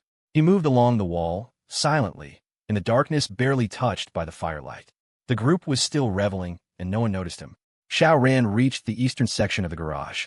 Unlike the western section, it was pitch dark and bone-chillingly cold. The civil defense shelter door was closed. Xiao Ran pushed it open, entered, closed it behind him, and then turned on his flashlight. Holy crap! Even though Xiao Ran had killed dozens of people, his scalp tingled now, because it was piled high with corpses, either elderly or children, though there were some young adults too. Everyone's hands were tied, their faces etched with despair and terror. The extremely low temperature had preserved their final expressions. Images involuntarily flashed through Xiao Ran's mind. In this complex, those 100-odd able-bodied young people had banded together, subdued the others in batches, driven them here, and left them to freeze to death. And these people, they had survived by using the resources from every household in the complex. Looking at a map, this complex wasn't small. It might have had as many as 5,000 residents. So, it was like 5,000 people supporting 100, which naturally allowed them to last for a long time. For example, the corpses here were their reserve food supply. When hungry, they'd take one out, roast it, and eat it. Killing intent flared in Xiao Ran's eyes. Murder was common in the apocalypse. Everyone became selfish to survive. But cannibalism? That was the bottom line. Once that line was crossed, people were capable of anything. Xiao Ran took a deep breath. He had already sentenced those people to death in his mind. Worse than beasts. He did a quick sweep and returned to the western section. By now, The 100-odd people were no longer dancing. Instead, they had all retreated into their bedrolls and begun a debauched revelry. Decadent sounds filled the air. The scene was utter chaos. Xiao Ran's eyes widened, feeling as if his entire worldview was being violently shaken. But then again, they were resorting to cannibalism. Could they even be considered human anymore? Animals, naturally, feel no shame. Xiao Ran shook his head and strode forward. The closer he got to the bonfire, the larger his shadow, cast by the firelight, loomed. Finally, someone noticed something amiss. "Who are you?" The shout startled everyone in the midst of their revelry, and they all turned to look at Xiao Ran. Indeed, it was a stranger, still wearing a thick windbreaker. However, a middle-aged man quickly emerged, threw on a coat, and gestured to the crowd, saying, "Don't be alarmed. This is a new brother sent to us by God. Come, let's all welcome our newcomer." Instantly, many people began to applaud. The crucial thing was, many of them were stark naked.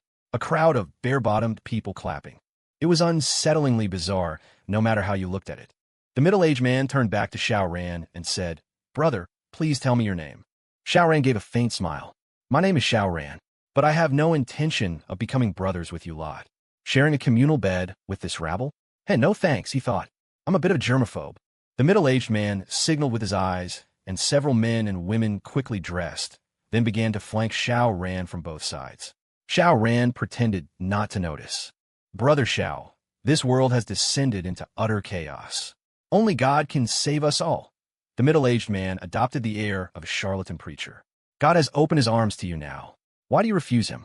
Rejecting God will only lead you into darkness, to eternal damnation with no hope of rebirth." Xiao Ran shook his head.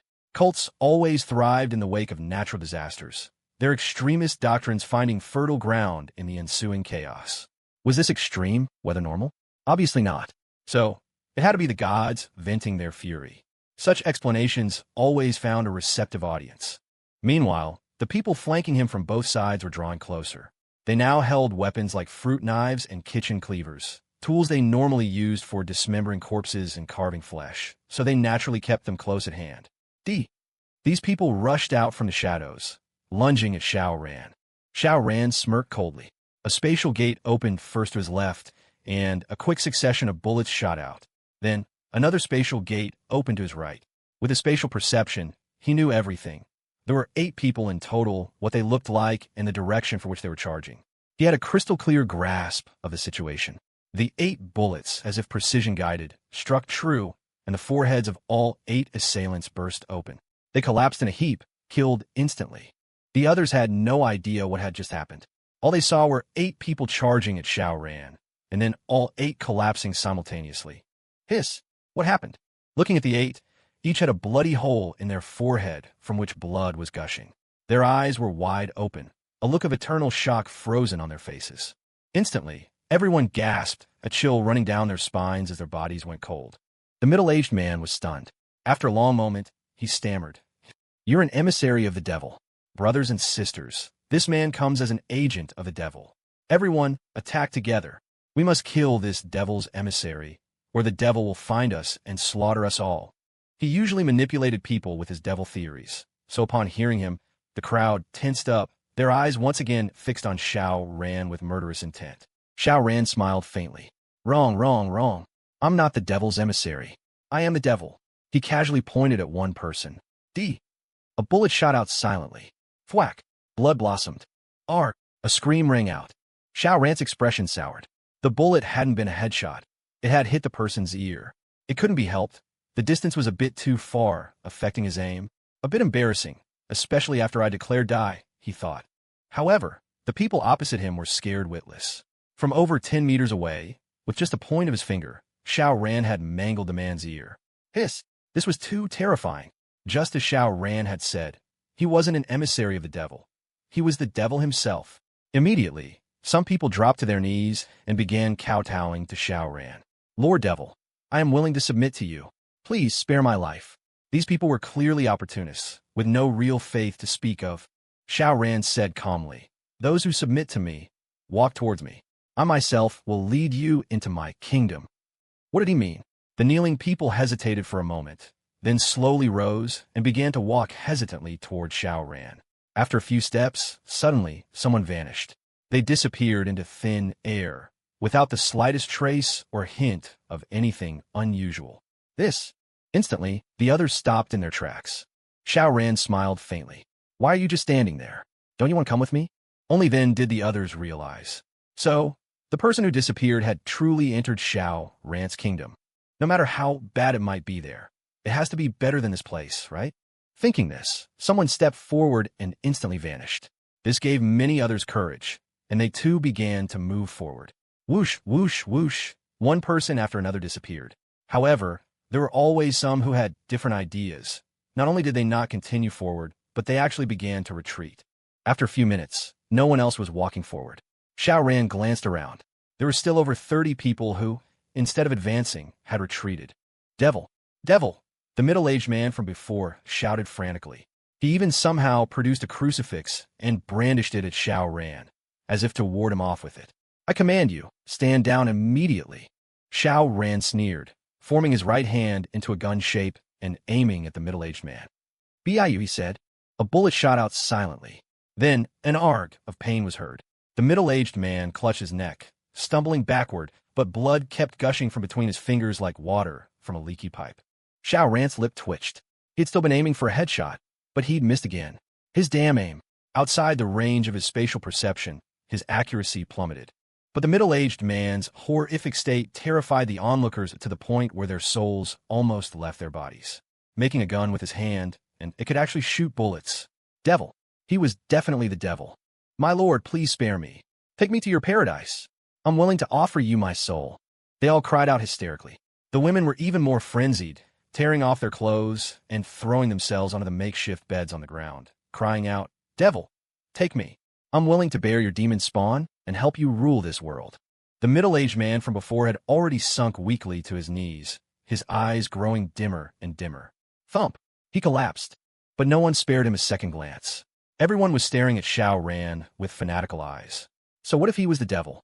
As long as he could let them live, they didn't give a damn whether their souls went to hell or somewhere else after death. Xiao Ran raised his hands again and declared, Those who submit to me, enter my kingdom at once. This time, although the remaining people still hesitated, most of them walked toward Xiao Ran. They had already decided Xiao Ran was a devil. So how could they dare to disobey? Disobedience meant certain death. But if they obeyed, even though people vanished suddenly, it was possible they were truly entering his world as Xiao Ran claimed. If they showed submission and obedience, perhaps the devil would appreciate them, even favor them. It was better than waiting for death, right? With this mindset, they walked into the spatial gate themselves, instantly becoming corpses. But it was good in a way. At least it was painless. Xiao Ran also smiled. He'd save a lot of bullets. Not bad, quite teachable. However, there were still 4 women who hadn't willingly walked into the trap, because they were trying to seduce Xiao Ran into a wild revelry with them. What's the use of you lots submitting to the devil? We'll become the devil's women directly, maybe even bear his demonic offspring. Won't our status be much higher than yours? A bunch of fools. Women should make good use of their looks and figures. Xiao Ran frowned. Wasn't this going to make him waste 4 more bullets? But Xiao Ran wasn't stingy. He took a few steps forward, and just as the 4 women thought Xiao Ran's demonic heart was moved, 4 bullets shot out. Puffed, puffed, puffed, puffed. Because the distance was close enough, all 4 women were hit in the forehead, each gaining a bloody hole, dying instantly on the spot. How could Xiao Ran possibly be interested in these women? Not to mention Xiao Ran's tastes had become refined. Even if they hadn't, he still wouldn't have been interested. He took out a bed, mattress, quilts, and other such items from his dimensional space. The bedrolls on the floor had been used by those people. He really couldn't bring himself to lie on them. For him, supplies were the last thing he lacked. Lying under the thick quilts, these were top grade with excellent insulation, and with a large bonfire constantly radiating heat nearby.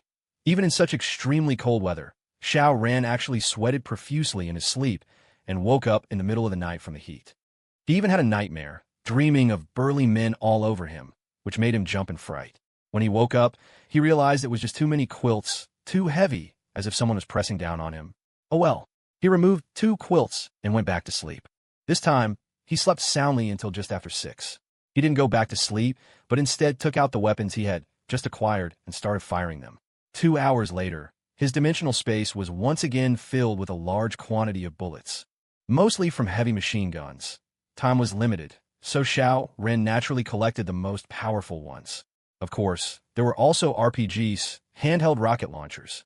Xiao Ran left the garage. The biting cold wind invigorated him, and the dense fog had dispersed again. Time to set off back home. Xiao Ran drove back to the residential complex, going very slowly the whole way, and had to check road signs from time to time. After all, navigation systems weren't working now. He could only rely on his eyes. As he drove, he pondered.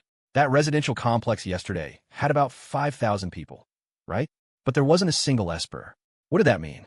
The probability of mutation was pitifully low. He had encountered a mutated husky on his second trip out, a sheer coincidence. He didn't know if it was bad luck or extremely good luck. Xiao Ran, however, thought it was good luck, because it made him realize early on that there might be other Espers in the world. Most importantly, he had absorbed the husky's ability, not only learning that other Espers' abilities could be plundered but also obtaining one, strengthening himself. If he had stayed cooped up in the villa, seeking a precarious peace for a year or half, a tremendously powerful Esper might have forcibly broken into the villa. At that point, he wouldn't even have a chance to resist, and all the beauties he had collected would have to be handed over. Xiao Ran shook his head. In this life, he would absolutely not be killed by anyone. After driving for nearly another hour, he finally returned to his residential complex. When the G-Wagon steadily drove through the complex gates, many people naturally saw it again, their eyes turning red with envy. They were starving to death. But what about Xiao Ran? He could still go out to find food. Let's get food from Xiao Ran. And drinks. Since he can go out, he should share any food he gets with us. Right? How can he keep it all for himself? So selfish. Besides, we're the ones watching Building 4. What has he contributed? Without our efforts, he might have already been eaten by the people in Building 4. How can there be such a good deal in the world, taking all the advantages without contributing anything? Let's go find him. People from different buildings communicated with each other, and this group, half dead from hunger and parched with thirst, quickly reached a consensus. Find Xiao Ran. Meanwhile, Xiao Ran drove the G-Wagon back to his villa. He remotely opened the garage door, drove in. No need to reverse, then closed the garage door. Just as he opened the villa's ground floor door, Leopard rushed over. Jiang Yuning was standing behind Leopard. When she saw Xiao Ran clearly, she couldn't help but sigh in relief. You're finally back. I was worried sick. She looked like a wife anxiously waiting at home while her husband was away on a dangerous mission, full of worry. Xiao Ran smiled. Jiang Yuning's relieved expression didn't seem feigned. But was there truly such deep affection between them? Of course not. Therefore, Jiang Yuning's worry was a fusion of various emotions. For instance, if Xiao Ran died outside, she would be trapped in the villa. She must have already tried. All the doors in the villa required fingerprints or passwords to open, whether from the outside or attempting to open them from within. Xiao Ran hadn't restricted her movement between the first and third floors, but she couldn't open the main door or go to the basement. So like Han Yun and the other three women, she was also a caged bird, just in a larger cage. Besides, this was the apocalypse. No one knew how many humans were left outside. So, people naturally felt lonely, especially those who weren't mentally strong. They would naturally fear becoming the last human on Earth. Furthermore, Xiao Ran was her first and only man. A woman could never forget her first man. After all, it was a unique experience of bitterness before sweetness, pain before pleasure. Xiao Ran first petted Leopard for a while, then walked over to Jiang Yuning and asked, "Have you had breakfast?" "No." Jiang Yuning shook her head. "I was too worried, not hungry." Xiao Ran smiled. Whether she meant it sincerely or was just coaxing him, it sounded very pleasant to him. "Perfect, I haven't eaten either. Come on, let's eat together."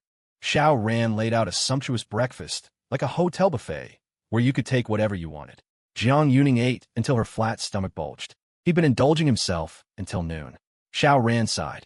Just moments ago, he'd told himself to exercise restraint, yet now he was at it several times a day. But could he be blamed?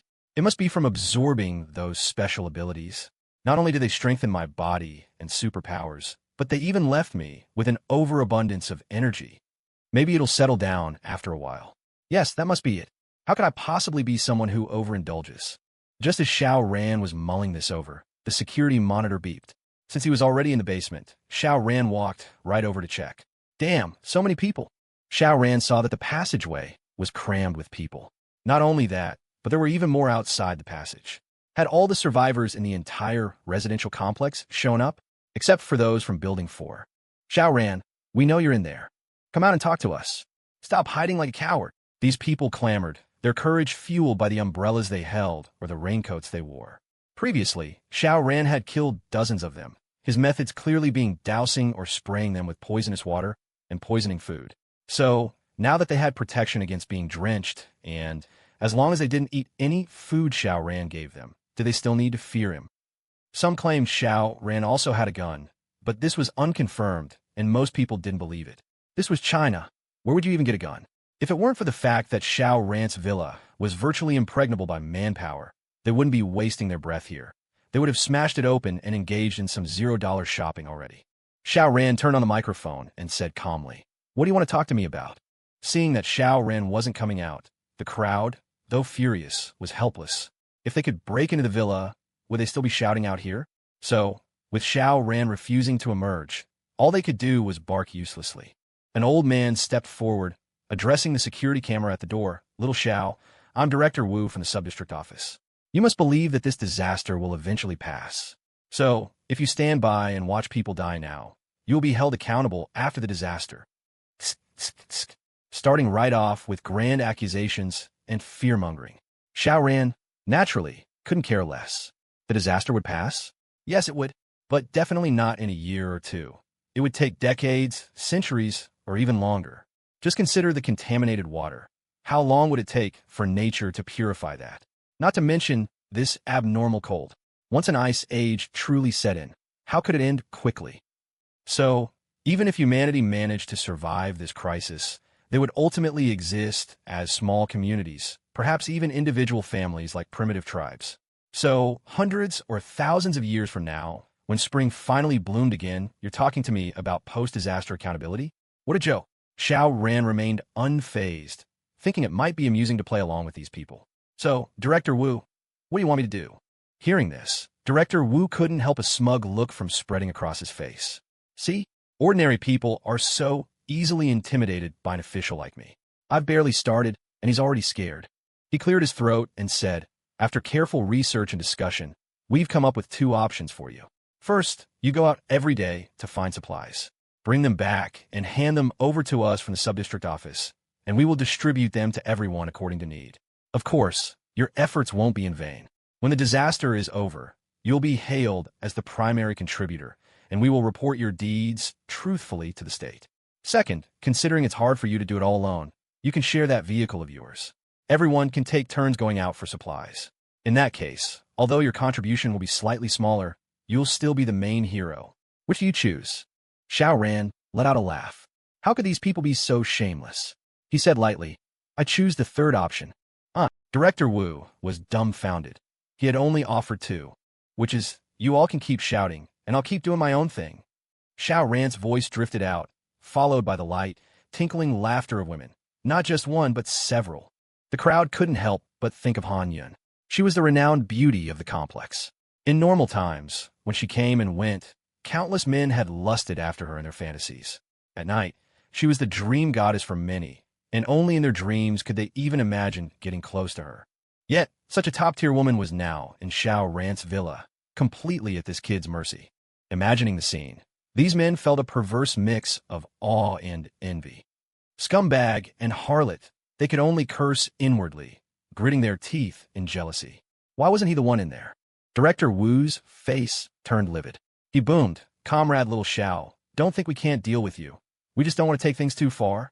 Let me tell you, if you don't accept our conditions today, we'll release the people from Building 4 and tell them it was you who locked them up.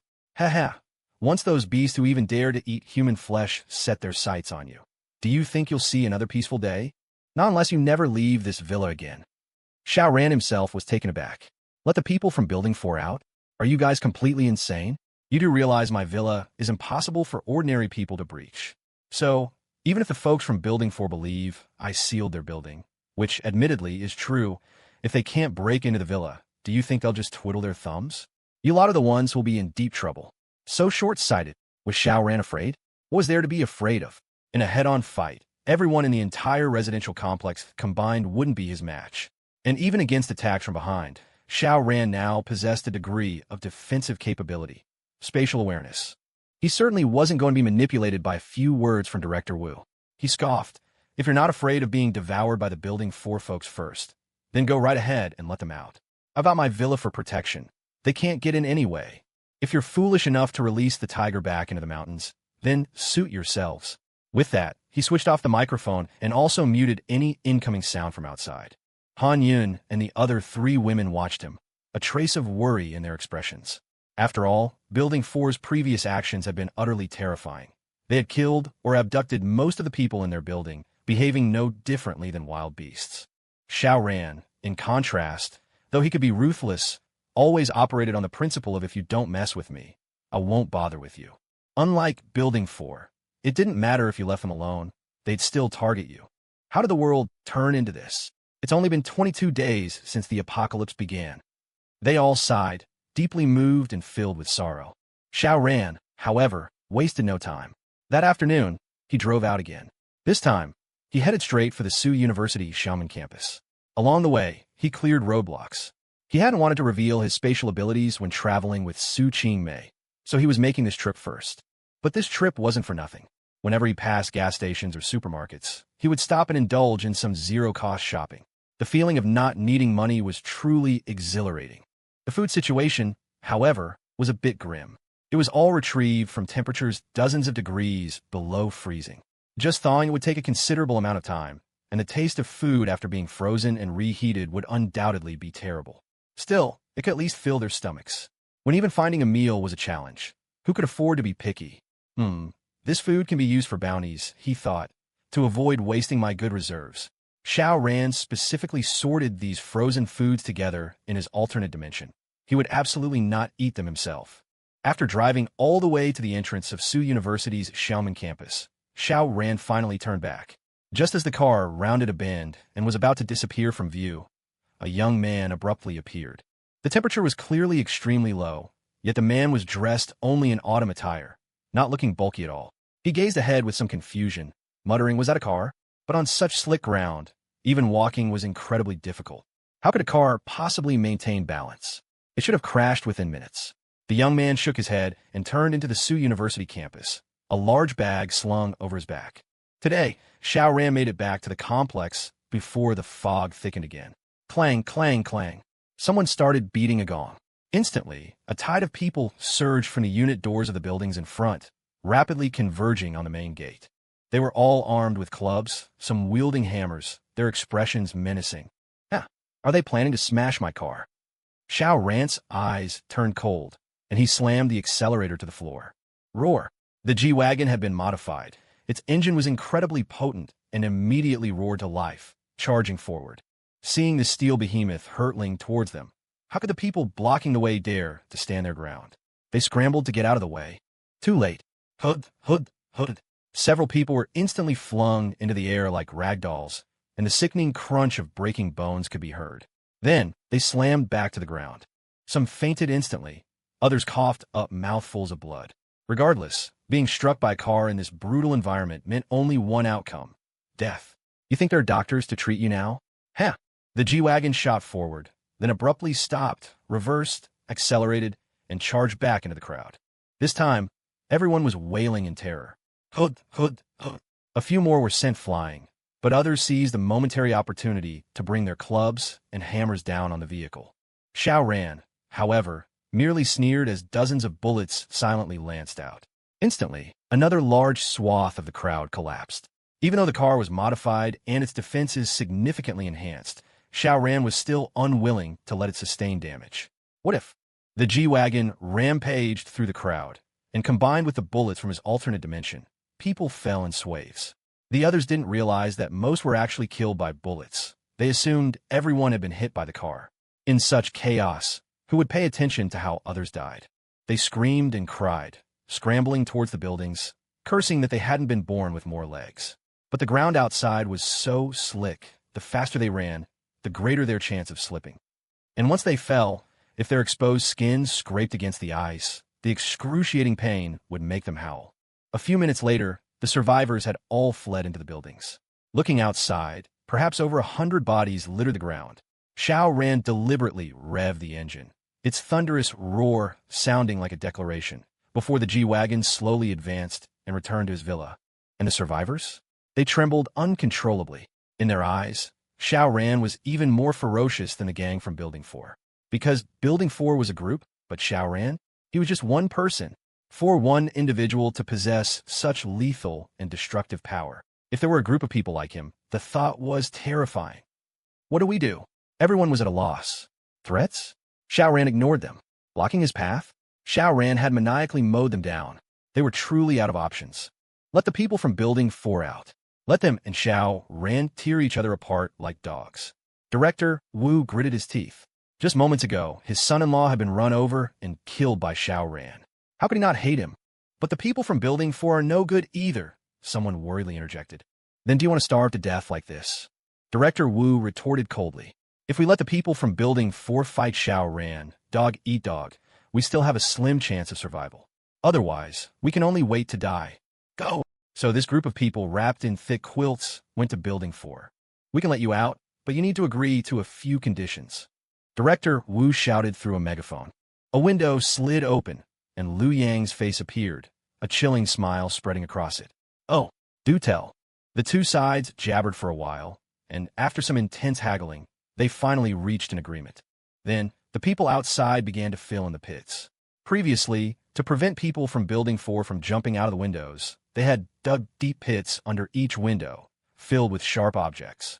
Once the pits were filled, they first placed furniture at the bottom, then covered it with quilts and other items, allowing people to easily climb out from the second-floor windows. Liu Yang was the first to jump out. When more than 20 people from Building 4 had emerged, Liu Yang patted Director Wu's cheek and grinned. I recall Director Wu has a daughter. She's quite a looker. How about you let us boys have some fun with her? The residents of Building 4 were free. They had nearly starved and died of thirst, trapped inside their building.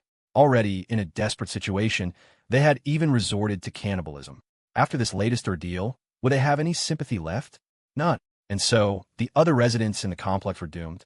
That night, blood-curdling screams echoed endlessly. Although Director Wu and his group tried to pin the blame for sealing the building on Xiao Ran, Liu Yang and his people weren't fools. Such a massive undertaking couldn't have been accomplished by one person overnight. Therefore, Director Wu and his cronies must have been involved. Why show any courtesy to enemies? The people from Building 4 were like ferocious tigers emerging from the mountains, radiating killing intent. In contrast, the residents of other buildings were disorganized. As long as the Building 4 group didn't come for them, they wouldn't dare show their faces, instead barricading stairwells with furniture and posting guards to poke at any attackers with bamboo poles through the gaps. So, posting just one guard was basically enough to ensure their safety. But today, the entirety of Building 12, along with Director Wu, met their doom. The Building 4 group stormed in. The Building 12 residents had no strength to resist and were quickly subdued. What followed was a one-sided rampage by the Building 4 group. All the men were killed one by one, their bodies frozen as reserve food. The women became tools for their gratification. Director Wu's daughter, who was quite attractive, was gang-raped by more than 20 men and died before dawn. Director Wu was forced to watch the entire ordeal from the side, coughing up blood and rage and consumed by immense regret. If only I hadn't let these beasts out. Xiao Ran might be ruthless, but as long as you didn't provoke him, he couldn't be bothered with you. Unlike these animals from Building 4, who were completely devoid of humanity. The old man cried and cried until he wept tears of blood, eventually crying himself blind. He truly regretted it. But what damn good was regret now? He had let the tiger back to the mountain, even invited the wolf into his house. What's done was done. Liu Yang, smoking a cigarette he'd scrounged up, gazed at the villa in the distance. He flicked the ash, a cold glint in his eyes. I hear Xiao Ran has a vehicle that can drive on ice. Even if we don't want to be his enemy, the situation forces us to take him down. It's just that he's not easy to deal with. The villa itself was impregnable. Smashing through those thick, reinforced walls was beyond human strength. Could they even use construction vehicles or explosives now? So what's the plan? We'll have to wait for him to come out, then set up a roadblock to force him to stop. The roadblock has to be big and heavy enough, or it won't stop the vehicle. We'll just wait for him to leave next time. While the complex was in turmoil, Xiao Ran was enjoying peace and quiet. Although he had prepared enough firepower and had scouted the route, and could have actually set off today, why should he rush? It had been over 20 days since the apocalypse began. Anyone who couldn't hold on was surely dead by now. One more day wouldn't make a difference. Wang Lulu now only occasionally thought of her son. He was, after all, her own flesh and blood. But in this environment, what could she do? She was utterly powerless. Around noon, Xiao Ran unexpectedly saw someone on his surveillance monitor. Liu Yang from Building 4. He was standing at the iron gate, wearing a raincoat, and waved at the camera. "Do you need something from me?" Xiao Ran asked. Liu Yang smiled. "I want to borrow your vehicle. Name your price. Any woman in this complex you desire. I can deliver her to you." Xiao Ran also smiled. "If I want a woman, I can just shower her with food. There's no need to use force. Besides, I don't like using force. It's no fun." He preferred women who were compliant and eager to please. Whether their cooperation was genuine or feigned didn't matter. But using force? You either faced fierce resistance or they were like a dead fish, completely unresponsive. So, it was either like slaughtering a pig or like screwing a corpse. What's fun about that? Liu Yang shook his head. "Xiao Ran, I'm sincerely asking to borrow your vehicle. You'd better agree. Are you planning to threaten me?" Xiao Ran asked. "No. Only the weak resort to empty threats." Liu Yang smiled. "Xiao Ran, will see each other again later. A real meeting, you know. TCH, getting cheeky, are we?" Xiao Ran chuckled. "All right then. When we do meet, I hope you can still act this tough. I have superpowers. I'll teach you the meaning of submit in capital letters." Ha ha ha ha ha. Liu Yang laughed heartily and turned to leave.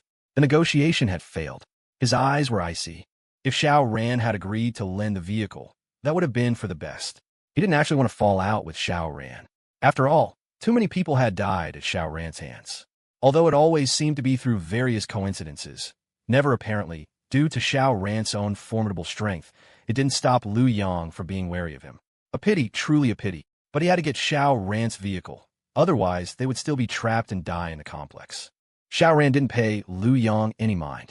In the afternoon, he spent 3 hours working out, and in the evening, he watched some shows with Jiang Yuning. Strictly speaking, Jiang Yuning was watching the shows, while he was measuring Jiang Yuning's body. "You're so beautiful. You must have had many colleagues pursuing you, right?" Xiao Ran asked. Jiang Yuning pouted her red lips slightly. "Who are you looking down on? I was the belle of the city's police force. Once, I went to a meeting in the neighboring city, and many colleagues specifically requested transfers to our city, to our bureau. And what's more, many sons of high-ranking city officials in Sucheng were pursuing me." Xiao Ran chuckled. "That's good then. No supervisor would have dared to pressure you for favors." "Naturally," Jiang Yuning nodded. "If anyone dared to try, it would mean offending more than half of Sucheng's second-generation officials, which in turn meant offending their parents. That was no laughing matter." Xiao Ran laughed heartily. "But in the end, I was the one who lucked out." Jiang Yuning pouted playfully. "You really know how to play innocent after getting your way." She was beautiful enough to marry into any prestigious family. Her parents being university professors was a huge advantage, yet she'd ended up selling herself for some food. Sigh. She looked at the man beside her with a complicated expression. The more hopeless reality became, the more she found herself depending on him. And as this dependence grew, so did her complex feelings for Xiao Ran. One day, her heart would completely surrender. This realization terrified her, but she was powerless to stop it. Could she even leave Xiao Ran? Not to mention, she already knew what those thugs in Building 4 were capable of. If she stepped outside this villa, she might be snatched by a group of vile men in the next second to be toyed with and ravaged. Then, it would be a fate worse than death. No, even if she died, she might end up as food. The thought made her shiver, her pretty face turning pale. It wasn't just this residential complex. Cannibalism was probably happening in every corner of the earth. She couldn't help but hug Xiao Ran tighter, murmuring, "Nothing can happen to you. Please." If something happened to Xiao Ran, her fate would be utterly tragic. Xiao Ran chuckled. "Don't worry. I'm a very selfish man. I won't let any other man touch you." That day, Xiao Ran hadn't done anything, yet it felt like he'd been doing something constantly. From upstairs to downstairs, his loins were aching. No wonder so many emperors in history had short lives. But I don't seem to be affected at all. Xiao Ran looked in the mirror. There were no signs of decline from overindulgence. He pulled out a photo taken a few days ago to compare and found that he actually looked even better now, his complexion rosy and his energy boundless. This was truly bizarre. Could it be that gaining superpowers also enhanced my physical constitution, boosting my assets? If this guess is true, then if I absorb dozens or even hundreds of abilities, could I really become a human pile driver, my body completely unaffected, even growing stronger? Damn, this is great. Xiao Ran nodded. He now had one more reason to go out and hunt those with special abilities. The day of indulgence finally came to an end. Early the next morning, Su Qingmei arrived. "Can we set off now?" she asked eagerly. "Consider yourself lucky. I've got everything prepared," Xiao Ran nodded. Su Qingmei bit her lip, then after a few seconds said, Can I find my sister first and then complete the deal?" Seeing Xiao Ran's expression darken slightly, she quickly explained, "I'm not trying to go back on my word, but I'm still a virgin. If I give myself to you now, I'm afraid I won't be able to walk properly and search for my sister." Xiao Ran was slightly surprised. Such a stunning beauty was still a virgin? None of Han Yun's group of 4 had been, and now 2 virgins had appeared in a row. Quite rare. Xiao Ran remained non-committal, instead asking, "First, I only agreed to lend you a car and accompany you to Su University. I never promised I would definitely find your sister." Su Qingmei hesitated for a moment, then nodded. "As long as you take me to Su University, even if I don't find my sister, I will fulfill my promise when we return." Xiao Ran continued, "Second, what if you try back out? I can swear an oath." Xiao Ran waved his hand, stopping her. "I don't believe in oaths. How about this? If you try to renege, I'll put a bullet in you." He took out a handgun and waved it in front of Su Qingmei. Su Qingmei couldn't help but nod, her voice trembling. "Okay." She had a gun too, but Xiao Ran had confiscated it when she first arrived. Facing such a strong and powerful man, who was also armed, Su Qingmei felt a powerful sense of submission, both psychologically and physically. "All right, let's go," Xiao Ran said. Han Yun and the other 3 women quickly gathered around, urging Xiao Ran to be careful. At the same time, they shot warning glances at Su Qingmei. Su Qingmei sighed inwardly. Once she found her sister and fulfilled her promise, she would take her sister and leave, going far away. She had no desire to compete for favor with these 4 women. Xiao Ran reassured Han Yun and the others. He didn't know how many days this trip to Su University would take, so he had restocked food and fresh water. Upstairs, Jiang Yuning was continuously adding firewood to the fireplace, so it definitely wouldn't get cold. Even if the fireplace stopped working, hadn't he already connected the backup generator? The air conditioning could be used too. Its heating wasn't as good as the fireplace, but at least they wouldn't freeze to death. He led Su Qingmei to the ground floor. Han Yun and the other 3 could only watch wistfully. Although they had lived in the villa for several days, they hadn't earned Xiao Ran's approval and had never left the basement. Now, they somewhat envied Su Qingmei. Xiao Ran closed the basement door. Su Qingmei was waiting for him when she heard the thumping of footsteps. A stunning woman, every bit as beautiful as herself, descended the stairs. A local dog ran out from the kitchen and stopped beside the beauty, panting and sizing Su Qingmei up with its tongue out. "There's another one here?" Su Qingmei looked at Jiang Yuning, and Jiang Yuning was also scrutinizing Su Qingmei. Sparks seemed to fly between their gazes, and a strong sense of threat filled the air. Xiao Ran had already told Jiang Yuning he was going out today to help someone find their sister. Jiang Yuning had initially thought Xiao Ran was just being overly sympathetic. Now, seeing Su Qingmei, she realized she had misjudged Xiao Ran. Sympathy? It was clearly lust, but she had actually misjudged him. If it weren't for his urgent need to improve himself, he wouldn't have agreed to help Su Qingmei find her sister, even if Su Qingmei were 10 times more beautiful. He absolutely avoided dangerous tasks. But now, Xiao Ran's sense of crisis and urgency was overwhelming. To him, this trip was primarily for training and hunting those with special abilities. Su Qingmei was merely a bonus. Xiao Ran and Su Qingmei set off. As the G-Wagon drove out of the garage, many people in the residential complex stood by their windows, watching. Liu Yang was naturally among them. He turned around and said to the crowd in the room, "Brothers, time to get to work." "Yeah," a group of men roared. Each of them had 1 or 2 women in their arms. After planting a few wild kisses on their faces, they all stood up. What were they planning to do? Build an impenetrable barricade at the main gate, forcing Xiao Ran to stop. Then, they would seize the opportunity to rush out and use will locks to immobilize the G-Wagon's tires. Xiao Ran would then be a sitting duck at their mercy. "You're safe holed up in your villa, like a turtle in its shell. We can't touch you there. But you came out? In the end, you're just one man. Xiao Ran, you could have just lent us the car. Why force our hand?" Liu Yang sneered, stubbing out his cigarette, but this was his last cigarette. So, he was desperate to seize that G-Wagon, so he too could go out, scavenge for supplies at the supermarket, especially cigarettes. He could go a day without food, but not a day without a smoke. Otherwise, he'd feel completely off. As the G-Wagon drove out of the compound's main gate, Su Qingmei turned her head to look back and asked, "Do you know many people in the compound are staring at you, hating you enough to want to tear you limb from limb?" "I know," Xiao Ran replied casually. "You know, and you still dare to go out?" Su Qingmei found it somewhat incredible. "You do have a gun, but one gun. No, even counting Mei Ting and her companions' guns, that's only 3 in total. 3 handguns can intimidate everyone in the compound. Those people in building 4 are cannibals. How crazy do you think they are? You'd need a submachine gun to make a difference." Xiao Ran chuckled. "So, you mean I should turn back right now and not take you to Su University?" "That's not what I meant," Su Qingmei quickly said, genuinely afraid Xiao Ran might change his mind and not take her out. If that happened, her only option would be to fight him to the death. "If that's not what you mean, then shut up. Don't distract me while I'm driving," Xiao Ran said. "Don't you know you shouldn't talk to the driver? Or you might cause an accident?" Su Qingmei was speechless. "You're only going 20 kilometers per hour, even if you did crash. How bad could it be? Besides, the vehicle was clearly modified. That reinforced bumper on the front, TSK, so solid." She crossed her arms and said no more.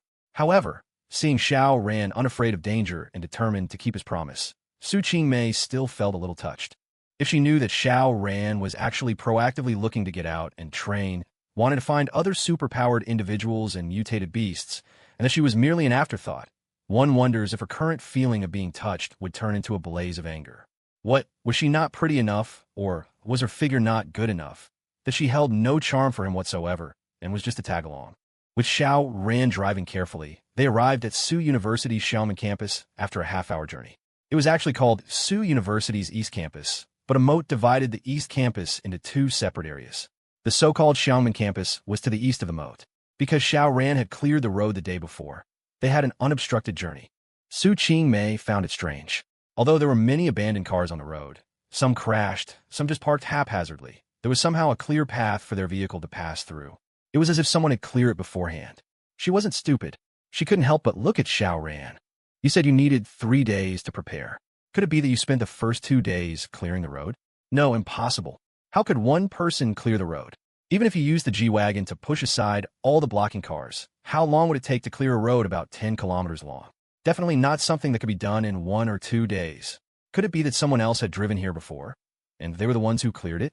She was puzzled. They reached the campus gate. Xiao Ran stopped the car and made an after-you gesture. Su Qingmei paused. "Aren't you driving in?" Xiao Ran smiled. "Our agreement was to bring you here. It didn't say I had to drive the car inside." Indeed, it hadn't. Su Qingmei couldn't refute it. But she also knew Xiao Ran was driving a hard bargain. She had no choice but to ask, "What do you want?" "Keep me company for 3 more days." Xiao Ran held up his hand, showing 3 fingers. Su Qingmei gritted her teeth. "One day, deal." Xiao Ran agreed readily. Whether Su Qingmei agreed or not, he was going to the school anyway, so he'd gain an extra day for free. Su Qingmei's chest heaved with anger, knowing she'd been tricked by Xiao Ran. However, she had already agreed to sleep with him. What difference did 1 more or less day make? The G-Wagon slowly drove onto the campus. Once inside, the library was straight ahead. To the right were the gymnasium and swimming pool, and to the left was the academic building. After some discussion, they concluded that if Su Qingmei's sister were in any of those places, she likely wouldn't have survived this long. Therefore, she was either in her dormitory or the cafeteria. Otherwise, she would have easily frozen or starved to death. They decided to go to the cafeteria first. Why the cafeteria and not the dorms? Because Su Qingmei didn't know which building or room her sister lived in. There were too many possibilities, so checking the cafeteria first was more practical. Soon, they drove up to the outside of the cafeteria. To Xiao Ran's surprise, many people were leaning against the cafeteria windows, looking out. Counting them, there were about 30 people, men and women. "Go scout it out." As they got out of the car, Su Qingmei immediately shivered. Even though she had changed into warmer clothes, being exposed to such extreme cold still made her shudder. The weather was truly terrible. Indeed, the first few days hadn't been too cold, only around minus 10-something degrees Celsius. One could somehow endure it with winter clothing. But back then, toxic hail was falling. How many people would dare to run outside under toxic hail? And now, the toxic hail had stopped, but the temperature had plummeted to minus 40 degrees Celsius, or even lower. Given the preparations of people in Sioux City, what winter clothing could possibly withstand such cold? Su Qingmei couldn't help but look at Xiao Ran, because the clothes she was wearing were given to her by him. This man, A ridiculous thought rose from the depths of her heart. In an apocalypse like this, was following this man the best choice? Then she quickly shook her head. Given Xiao Ran's lecherous nature, would he spare her sister? She could sacrifice herself, but she absolutely could not let her sister be ruined by this man too. Leave? After finding her sister and fulfilling her promise, she absolutely had to take her sister and leave. Xiao Ran and Su Qingmei walked toward the cafeteria. As they reached the entrance, the cafeteria doors swung open, and a group of young people looked at them with excited faces. "Are you the rescue team sent by the government?" these university students asked. Xiao Ran shook his head. "Sorry, we're just looking for someone." Su Qingmei quickly added, "Do you know Su Ran?" Though disappointed, the students all nodded. "Su Ran is our campus belle. How could we not know her?" Xiao Ran nodded to himself. If the older sister was this beautiful, the younger one couldn't be far off. It wasn't surprising at all that she was Su University's campus belle. "You look a lot like the campus belle. Are you her older sister?" a female student asked. Su Qingmei nodded. "Yes. Do you know where Shinran is now?" The female student thought for a moment and said, "If she's not in the West cafeteria, then she's probably starved to death." "Huh, there were 2 cafeterias?" Su Qingmei nodded. "Thank you." With that, she was about to pull Xiao Ran away. However, just as they turned, their path was blocked. "We'd like to borrow your car. Is that okay?" a young man said with a smile. Su Qingmei's expression darkened.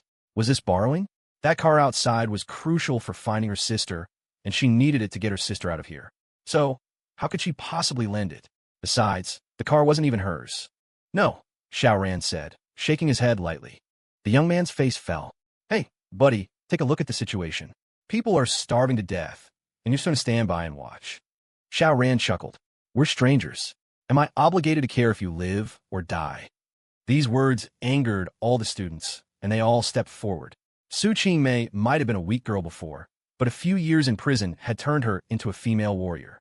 She immediately clenched her fists, her gaze sharp. Xiao Ran just smiled and pulled out his handgun. "Anyone want to try me?" "A gun." Hiss, trying that meant dying. The students couldn't help but retreat, backing away continuously. Suddenly, a strong sense of alarm rose in Xiao Ran's heart. His instincts reacted even faster than his conscious thought. He had already opened a spatial gate to his left, sucking in an extremely fast-moving object. He scanned it with his consciousness and found it was a basketball. With a thought, Xiao Ran released the basketball, just slightly deflecting its path so it flew over his head. He didn't want to reveal his secret, because then he couldn't ambush people. Only then did the sound of it breaking the air arrive. Holy crap, this meant the basketball had just broken the sound barrier. Bang! The basketball slammed into the wall, instantly exploding and shattering with a loud noise, and a conspicuous dent appeared on the wall. Su Qingmei reacted belatedly, looking towards where the sound of breaking air had come from. The crowd also parted, revealing a young man sitting on a dining table far away, casually playing with a basketball in his hand, with a dozen more beside him. Xiao Ran's eyes narrowed. To be able to throw a basketball at supersonic speeds. How could this person not be a metahuman? He had guessed this, so after catching the basketball with the spatial gate, he immediately released it, creating the illusion that it was just an aiming issue on the thrower's part, so no one would suspect he also had powers.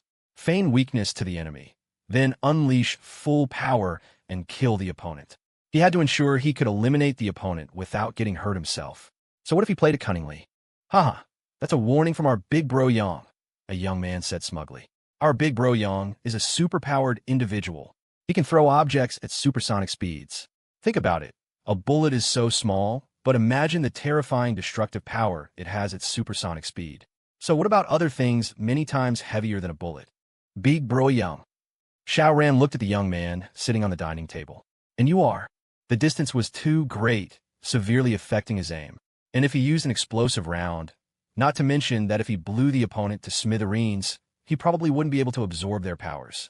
Moreover, if it exploded indoors, wouldn't the whole cafeteria collapse?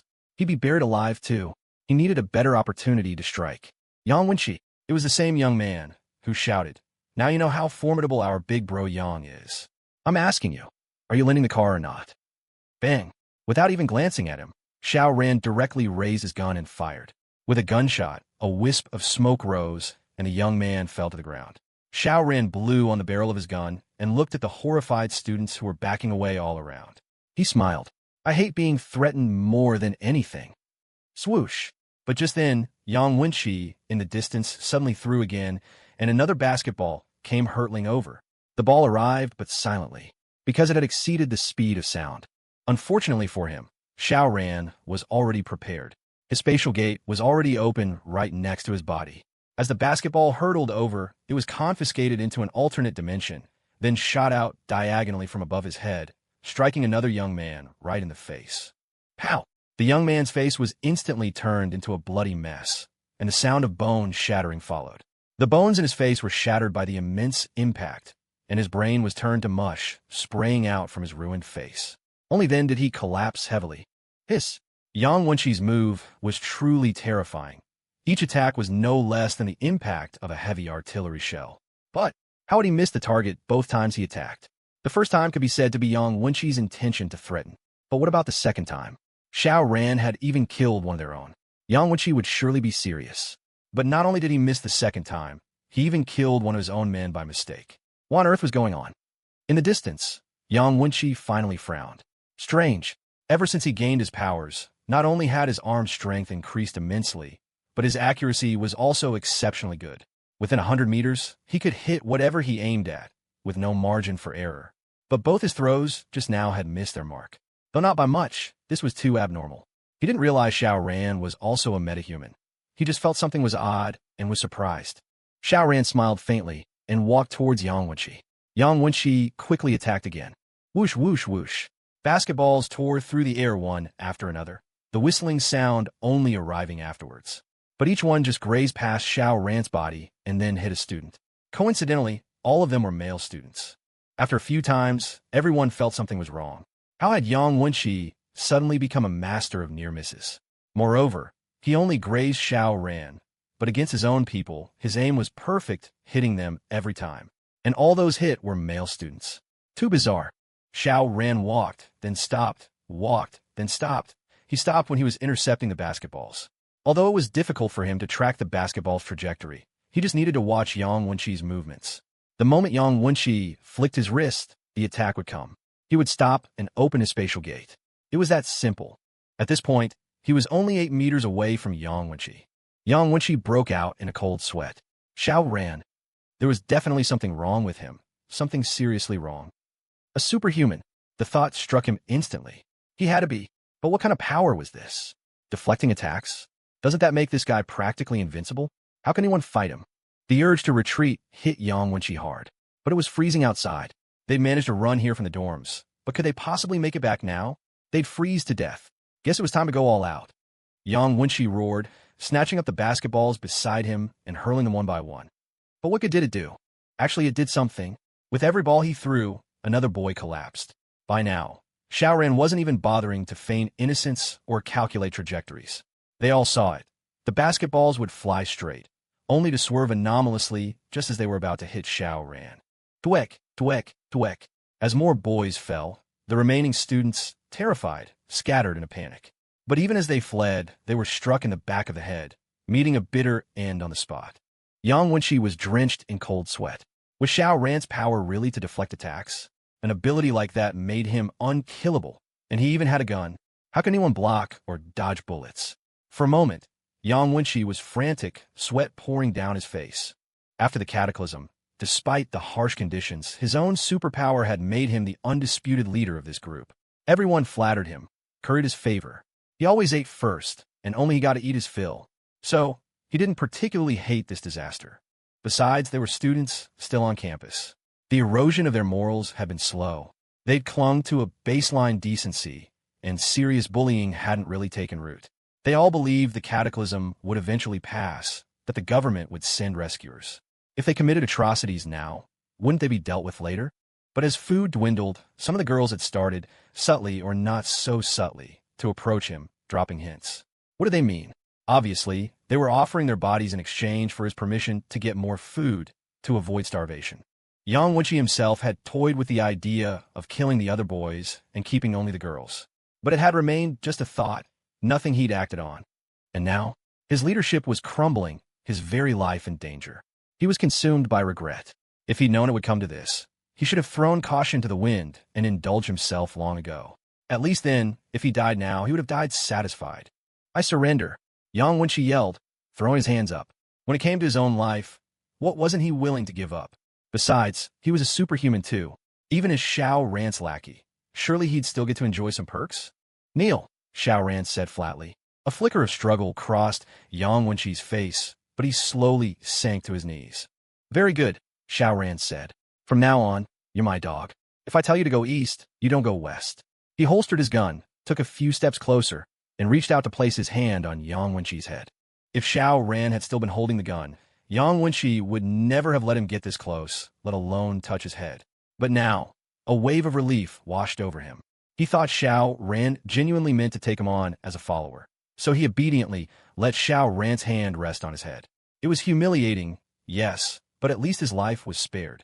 The next second, however, Yang Wenqi's expression twisted into a mask of savage fury.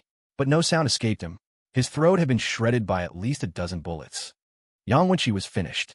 Xiao Ran had never intended to spare him, nor had he any plans to recruit him.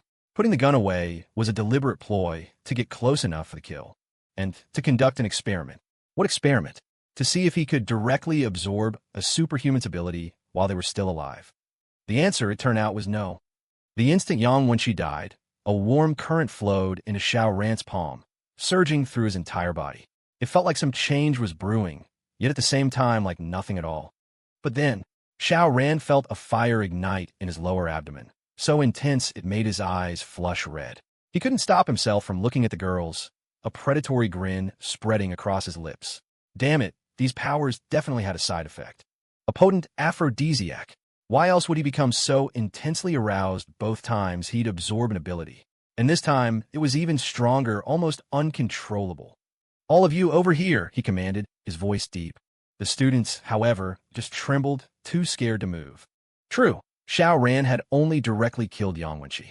But by now, anyone not an idiot could guess that Xiao Ran had somehow manipulated the basketballs Yang Wenqi had thrown, making them curve around him while lethally striking the others. Faced with such a terrifying figure, who wouldn't be afraid? Xiao Ran gave a faint smile, raised his hand, and fired a shot. Bang! Instantly, those hiding in various corners stumbled out, shaking. The cafeteria wasn't that big, and they couldn't escape outside. Where else could they possibly hide? Besides, all the basketballs Yang Wenqi had thrown earlier had hit only the boys. If anyone thought Xiao Ran hadn't done that deliberately, well, only a fool would believe it. So, the remaining girls felt a flicker of understanding, perhaps even a sliver of hope, about their own situation. The group that emerged had dwindled. There had been over 30 before. Now, only 11 remained. All of them were girls, and quite attractive too, easily qualifying as beauties. 2 of them might even scrape an 80 out of 100. Xiao Ran reached